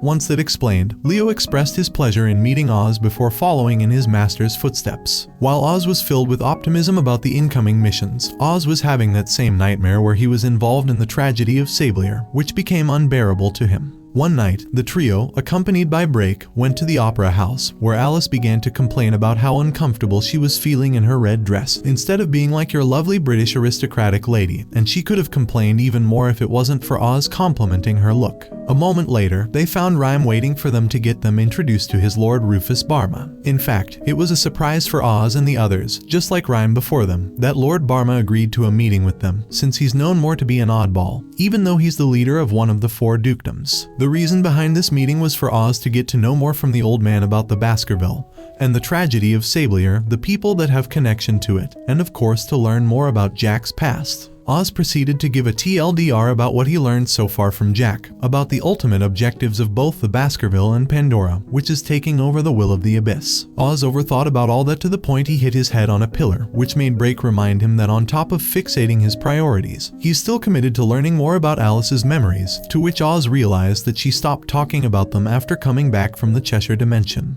Before he could find an answer to any of his questions, he arrived with everyone else to the meeting room, where Lord Barma appeared in the wackiest possible way, which shocked everyone except Oz. Noticing this, Barma wasn't pleased in the slightest at how Oz reacted, but also knew that Oz was fine with accepting everything the way they are. In fact, Barma knew everyone's dirty little secret in this hall, which is exactly why Oz decided to meet Barma in person. However, Barma refused to give his powers just like that, as he requested informations that he does not know yet. Aware that Oz got nothing to offer, Barma asked him about why he's seeking the truth to begin with. Seeing that he was left with no other option, Oz revealed that he just wanted to figure what he can do to help those close to him. This answer shocked everyone, especially Barma, since he expected a completely different reaction from Oz. To top it off, he didn't want to admit, to the point that he began to bounce all over the place. However, Barma was not done yet, as he began now to switch his attention to Alice, whom he began to provoke her by making himself seem like he knows everything about her. Instead of getting traumatized, Alice kicked the old man in the jaw and revealed that despite how terrible the truth might be, she's still determined to figure out the reason why she was born. As she saw the old fart falling down, Alice began to degrade him while bolstering her own image. Seeing this, Oz was relieved, as he pointed out that he sees Alice as a great comrade of his, which Alice actually appreciated. Gilbert and Brake saw these developments from behind, where the former of which was taken aback by how Oz had changed behind his back. When Oz and Alice got downstairs, they found old Barmer rolling on the floor as if he was in a rave. Before long, he was approached by Brake, who made it clear that he knows that Brahma knows about his past. Brahma smiled when he heard this and began to apply the same act on Brake as he previously did. Brake, however, knew better as he attacked the fat old man in front of him, thus revealing that Barma and all the mannequins in the hall are nothing but an illusion, which led the actual Lord Barma to complain about how obnoxious Brake's ability is. Despite this revelation, Brake began to bleed almost instantly, which was a result of reckless usage of his powers, much to Brake's annoyance. Despite that, Barma admitted that Brake was right about everything he said, so he decided to reveal the first proof that Brake is actually Kevin Lengard, and he would have ultimately succeeded if it wasn't for Rhymes' intervention. Although Rhymes succeeded in that once, he wasn't able to stop Barma a second time in revealing that Brake is an actual illegal contractor, and that the hand of Incuse had ran its course. Seeing this, Barma began to reveal Brake's past, 50 years ago, where he used to be a notorious illegal contractor, who was known more as Red-Eyed Phantom. Despite killing many people, Brake, whose name is Kevin, has fallen into the abyss, and in order to escape it, he did the deed, which is why Barma is still after him, or rather after more informations about what happened in there before returning from the abyss. In fact, Brake had fallen into the deepest point of the abyss, where he had met with Cheshire for the first time, where despite his best efforts to defend himself, only to find himself in the presence of the Will of the Abyss herself, who introduced herself as Alice too. Before he could do anything, Brake's chain came out on its own and snitched on everything it knew on him to the Will of the Abyss. To Brake's surprise, the Will knew what happened to the family he protected with his heart, which made Brake lose his temper and try to get rid of the Will himself. However, he found himself getting attacked by his chain instead. The Will was not pleased with that, so she obliterated the chain to smithereens. Brake was stunned in front of this horrific nightmare that he found himself in, especially when the Will told him that she can turn him into a chain if she ever felt like it.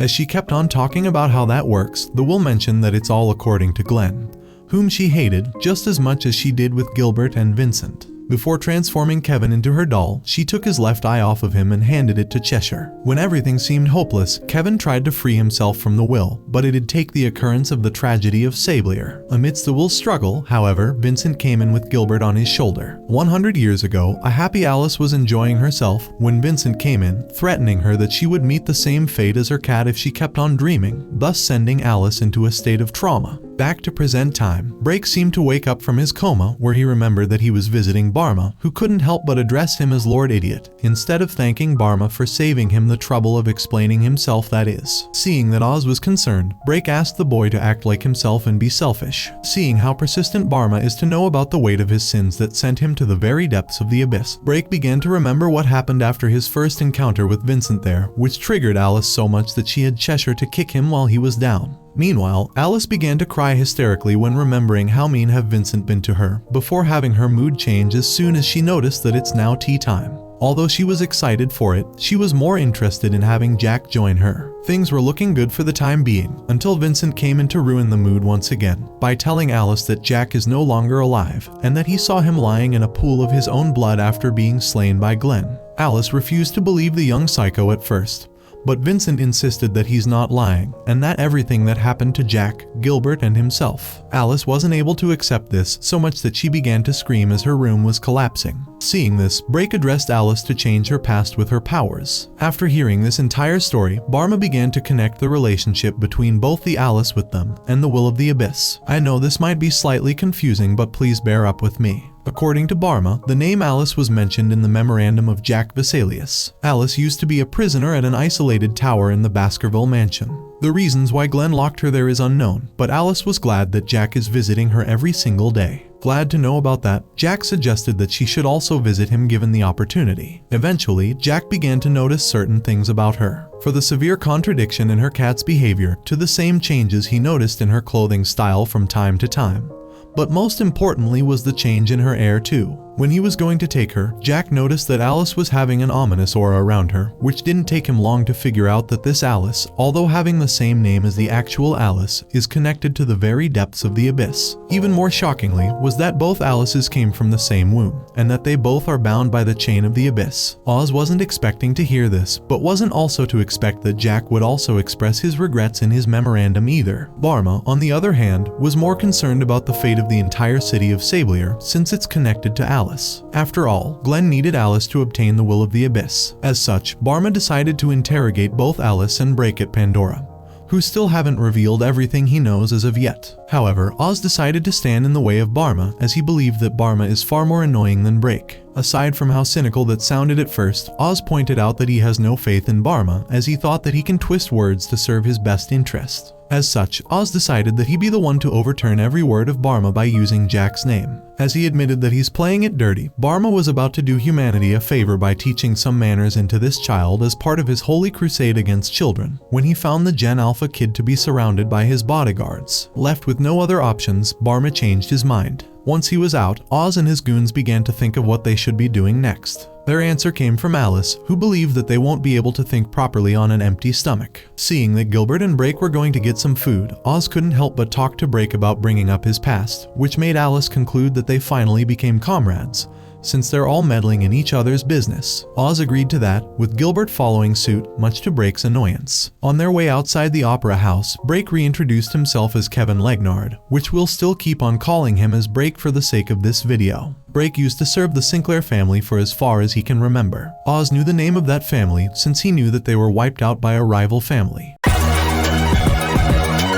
Oz, however, didn't agree entirely about how the family disappeared, as he stated that during that time there were huge factional conflicts, and that he came back one day from a mission to find his master and most of the people he cared for were wiped out. Since then, Brake kept on regretting not spending time with his master, as well as not keeping a closer eye on other aristocrats' movements. While having these thoughts, a chain came to him and persuaded him to agree to become a host for one. The rest of the story was already given away by Barma. Oz was disappointed that for all that killing, Brake was not able to change his past. However, Brake confessed that he managed to change his past after making a promise to fulfill a wish of hers in exchange for freeing him.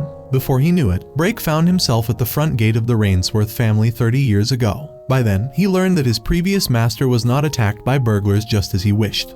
But for all intents and purposes, the Sinclair family was already gone, including the youngest daughter of his former master. As he began to grieve about that, Oz made it clear that there's no way to know what could have been done after changing the past. Brake agreed to that, as he admitted that in fact, he never liked the daughter of his master at all, and that her fate was the result of his selfishness. He thought that he was doing his best for his lord's sake initially, until he realized the scale of the problem he made when he grew up. Despite agreeing to how foolish that must have been, Oz also mentioned Brake must do his best to move forward in life, and that he must learn to rely on those around him as well. Joke's on you, Oz, you don't know how to take care of yourself, even though you're still self-aware of that. Despite the cynical remark, Brake was genuinely appreciative of Oz's help. One night, Oz and his goons were engaged in a fight with an illegal immigrant, which didn't take a long time from Alice to finish off her enemy. At sunrise, and on their way back to the castle, Oz kept on thinking about a conversation he had previously with Brake about the quickest way to come out with informations from Vincent, where Brake advised him against it. Instead, Brake advised Oz to keep on searching for Alice's memory fragments, since that's more guaranteed to get him the answer he's seeking. For that reason, Brake invited Oz and Alice to join a Pandora task force for that reason, which brings us to present time, where Oz is now beginning to have second thoughts, since they were getting no results. Alice was also on the same page, as she thought that Brake had tricked them. Gilbert, however, after carefully assessing the situation, concluded that the chains that hold Alice's memories are rare, further disappointing Oz. Once they arrived back home, Oz was met with his sister Ada excited to meet him, only for the latter to be met with a wall of Pandora agents who felt threatened by her. And they could have resorted to being even more American if it wasn't for Rhyme's explanation to the men. Once this awkward display of overprotectiveness was over, Oz was finally able to say hi to his sister. When he learned that Ada had some stuff to discuss with him, Alice became instantly hostile. Gilbert tried to persuade Alice to let go of Oz for now, only to find Oscar jumping out of a bush and attacking him. Have things been going any better for Oz? No, the boy found the entirety of Pandora accompanying him anywhere he went. Eventually, Alice got so infuriated by this overprotectiveness that she began to threaten to get rid of some people. Fortunately, Brake came in to hand over some new orders from HQ. Despite Rhyme's obvious concern, Brake assured him that he will ensure Oz's safety with the others. Although Rhyme had no other option but to follow orders, he decided to hand Oz a gun, even though he was aware that the higher-ups in Pandora would punish him. When asked about why he requested security to be lifted off of Oz, Brake pointed out that he did so because he cannot relax with so many people in the mansion. Sharon also added that there was no need for that much security at the moment, because the Baskervilles were not prioritizing Oz at the moment, since finding Glenn Baskerville is their top priority for the time being. Unfortunately for Oz, he's still committed to finding those memory fragments of Alice, and coming back empty-handed again wasn't helpful. Seeing this, Gilbert decided to excuse himself for a moment. In fact, Gilbert headed to the Nitres mansion to have a word with Vincent, since being seen will get him in deep trouble. Just as he thought that he was doing alright, however, he was dismayed when he saw Oz and Alice standing at the front gate of the Nitres house. In fact, Oz was still determined to try his luck with asking Vincent directly, despite all of Brake's warnings against it. Once inside, Oz and Alice were met with Echo, who informed the former that Vincent is away for the time being. In contrast, Gilbert managed to sneak his way through the party without getting detected, until he got his way to where Vincent is. Seeing his older brother, Vincent was happy for his return. Gilbert, however, decided to strike the iron while it's hot, so without further ado, he asked Vincent about what happened a century ago in Sablier, only for Vincent to repeat that he knows nothing. Seeing no point in insisting, Gilbert excused himself out of the mansion. Behind his back, however, Vincent knew beforehand that Oz would show up, although he didn't expect that Gilbert would also show up. Although he's in no trouble for the time being, Vincent was determined to not let anyone know about what happened 100 years ago. The next morning, Brake and Sharon learned about Gilbert's visit to the Nitres, which made Oz also confess to visiting them, albeit he came back empty-handed. Just as Oz began to question if there's any way to know about what happened, Brake suggested asking Jack.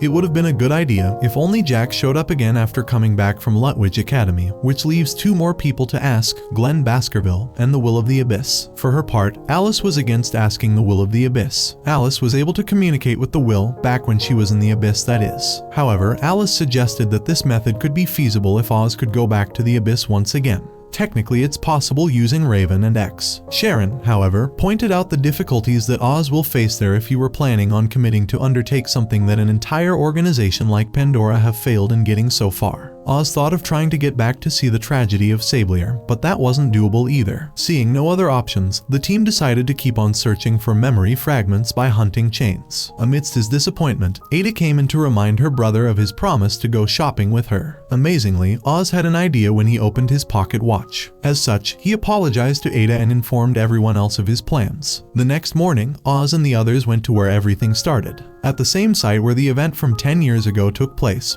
since he was hoping that this will get him some clues, as the place must have had a certain connection to Jack. As they went deeper inside the mansion, Alice was the first to arrive at the underground grave, where Oz found the pocket watch that Jack had created. Seeing that Gilbert was trying to figure whose grave it is, Alice caught up on his suspicions. Nevertheless, that didn't shake her determination to find her memories. Still, Alice could not sense a thing from her memories there, so she left the place without saying much. In the cathedral, Oz repeated his oaths before the clock, only to find Gilbert putting his robe on him, as he didn't get the opportunity to do so during the ceremony. When he turned back, he couldn't help but smile after seeing the reflection of the much younger Gilbert. Once this quasi-ceremony was over, Oz reassured Gilbert that he shouldn't have any regrets about the past mistakes he made. He also asked Gilbert about who he saw there to protect. Before Gilbert could answer that, Sharon rushed in after defeating a chain, as she informed them that they're getting attacked by a horde of chains. Even Alice got overwhelmed, until Gilbert came to unseal her powers. Although they won, it came as strange to Break that chains with no contractors had snuck their way into the real world.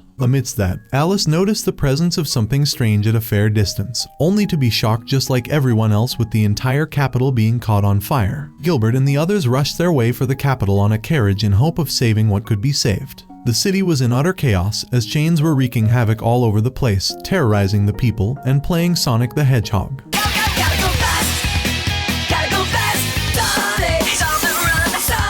Perhaps the most baffling part of all was the incredibly slow reaction from Pandora. It was so late that HQ became swarmed by chains. Even those that tried to put up a fight were quickly overrun by the chains in the city. Fortunately for the civilians, Oz and his goons arrived just in time to save them from evil Sonic, but they still have a long way to go to save the day. When they began to figure out who's the instigator behind the release of the chains, Alice stated that it must be the doing of the Will of the Abyss, albeit she's not sure about how that was done. Before they could get on the move, one of the chains came in and attacked them. Left with no other options, Oz and the others retaliated back. Heck, Oz and Alice were successful in rescuing a baby from imminent danger, but this was incredibly tiresome for Oz. Sharon found herself also in a similar situation, where she found Gilbert in her support. Seeing this, Brake realized that he was left with no options but to use his full power. Oz noticed that Brake had summoned Mad Hatter, so he ran away as far as possible with Alice to not get her caught in danger. Brake was ultimately successful in eliminating all the hostile chains in the city, but it was at the cost of his own well-being. Elsewhere, Oz thought of further investigating the city to make sure that the ordeal was over. Alice, however, alarmed him that the incident is still far from over. Seeing that a snowstorm is about to take over town, Oz and Alice took shelter in an abandoned house. For her part, Alice hated the scenery outside, as it reminded her of the abyss, where she was all alone in the darkness. Her fate there would change when she met Oz. Hearing this, Oz stated that the balance in the abyss might have been lost might be because the will of the abyss felt lonely, just like Alice. As he finished those words, the window opened. Oz closed it and thought that it might be because of the wind. But Alice knew better, since a chain was coming their way. Fortunately for Alice, Oz came to her rescue and got her out of the house. As they kept on running, the duo found themselves stuck between the Baskervilles in front and the chain behind them. To their surprise, the Baskervilles helped Oz and Alice, although it wasn't exactly clear why they were doing so. Nevertheless, Oz acquiesced and left the Baskervilles to deal with the chains. Things on Gilbert's side were not promising, since he ran out of ammo in the middle of the fight. Just as things were about to get disastrous, reinforcements from Pandora came in just in time to save Gilbert and the others. Not too long after, Gilbert and Oz managed to reunite, where they got attacked by a much bigger monster. This time, not even Pandora's reinforcements could do a thing against him. Brake considered using Mad Hatter again, but seeing that he's no shape in doing that, Alice decided to deal with the monster instead. Oz tried to argue against it, but Oz insisted that this is her fight. Alice began her fight with the monster rather poorly, since Alice kept on seeing Jack bidding her farewell with each hit she landed on the monster until she got caught. Oz has also been thinking about what Brake told him about his ability to control. Seeing that Alice is about to be defeated, Oz managed to use his powers once again to control the behemoth from the abyss and eventually destroying it. As he did, Oz and Alice found themselves in a memory fragment where Alice used to enjoy her time on a boat with Jack. In that meeting, Jack confessed that this will be the last time they'll ever play together, which Alice begged him to reconsider. However, what Oz noticed was that the Will of the Abyss was watching everything from the other bank of the river in disbelief. Before Oz could get to ask her anything, she left in silence and disappeared in the fog. Once that dream was over, the petrified monster fell into pieces. The next day, Oz and Alice were discussing what happened yesterday. Oz mentioned that he was scared from dying at that fight, because that will make him never be able to see Alice ever again.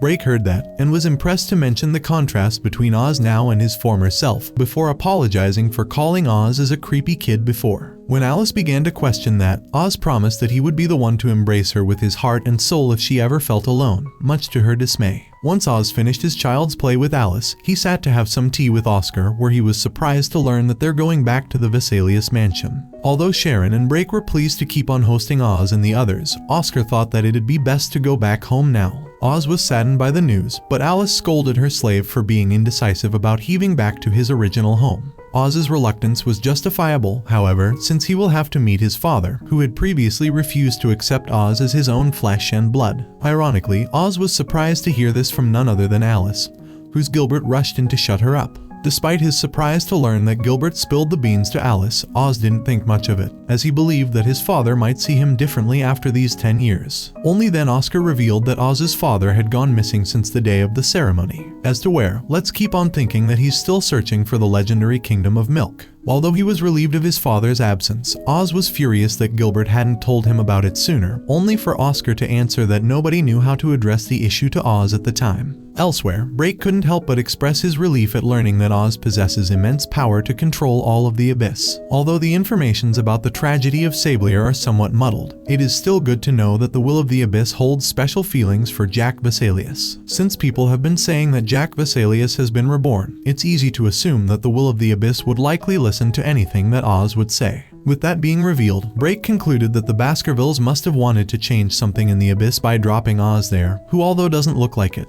but he's incredibly sharp. That evening, Oz and the others had finally reached the Vessalius mansion, where Mrs. Kate was overjoyed to see Oz back after all these years. As a welcome for Alice, Oz and Oscar asked for meat to be served for dinner, much to the gluttonous girl's joy. For his part, Oz was impressed that nothing has changed in this mansion after years of absence here. Even the corridor where he learned of how his father despised him remained the same. While having dinner, Oscar found that he had to mention to Oz the importance of assuming the duties of a duke. He also couldn't help but mention the importance of each duke to have the family gatekeeper as their chain, which is called Griffon in the case of the Vessalius dukedom. When Oz turned to see what it looked like, he realized in horror that it was the exact same chain that had thrown him into the abyss, thus revealing the truth that Gilbert had been hiding for 10 years. As it turned out, Oz's father had been working with the Baskervilles for more than 10 years. Just as Alice began to think of how cruel this must have been, Brake barged into the room through a closet, only to learn that Oz had shut himself in his room for the previously mentioned reason. Despite that, Alice still insisted on meeting her slave to knock some sense into him, even though Gilbert opposed this. Once she barged into the room, Alice found that Oz had figured what his sin was, to his father at least, since he possessed the power to control the abyss as well as being related to the tragedy of Sablier. Seeing his frustration for realizing what he truly is, Alice got furious as she believed that Oz had been lying to her before deciding to learn about her own self without him as she left. However, this must have knocked some sense into Oz, as he went the next morning to Brake and Gilbert and asked them to get him to meet his father in Baskerville. It didn't take them long to figure out where Baskerville is located, so they decided to make their way there with Oz immediately. To their surprise, Alice also decided to join in, since Oz is still Alice's slave. On their way, Oz admitted that not all of his decisions were right until this very moment, since he was nothing but a spoiled child who knew nothing. Oz finally came to the realization that he's a flawed human. That night, Brake assumed that Oz's new revelation about what's going on between him and his father must have shattered his self-esteem, which got him into a needless squabble with Alice, who was determined to crush any obstacle that comes his way. After all, she can't afford to see Oz acting like a crybaby. Once they reached their destination the next morning, Oz and the others found themselves in an unavoidable fight with Charlotte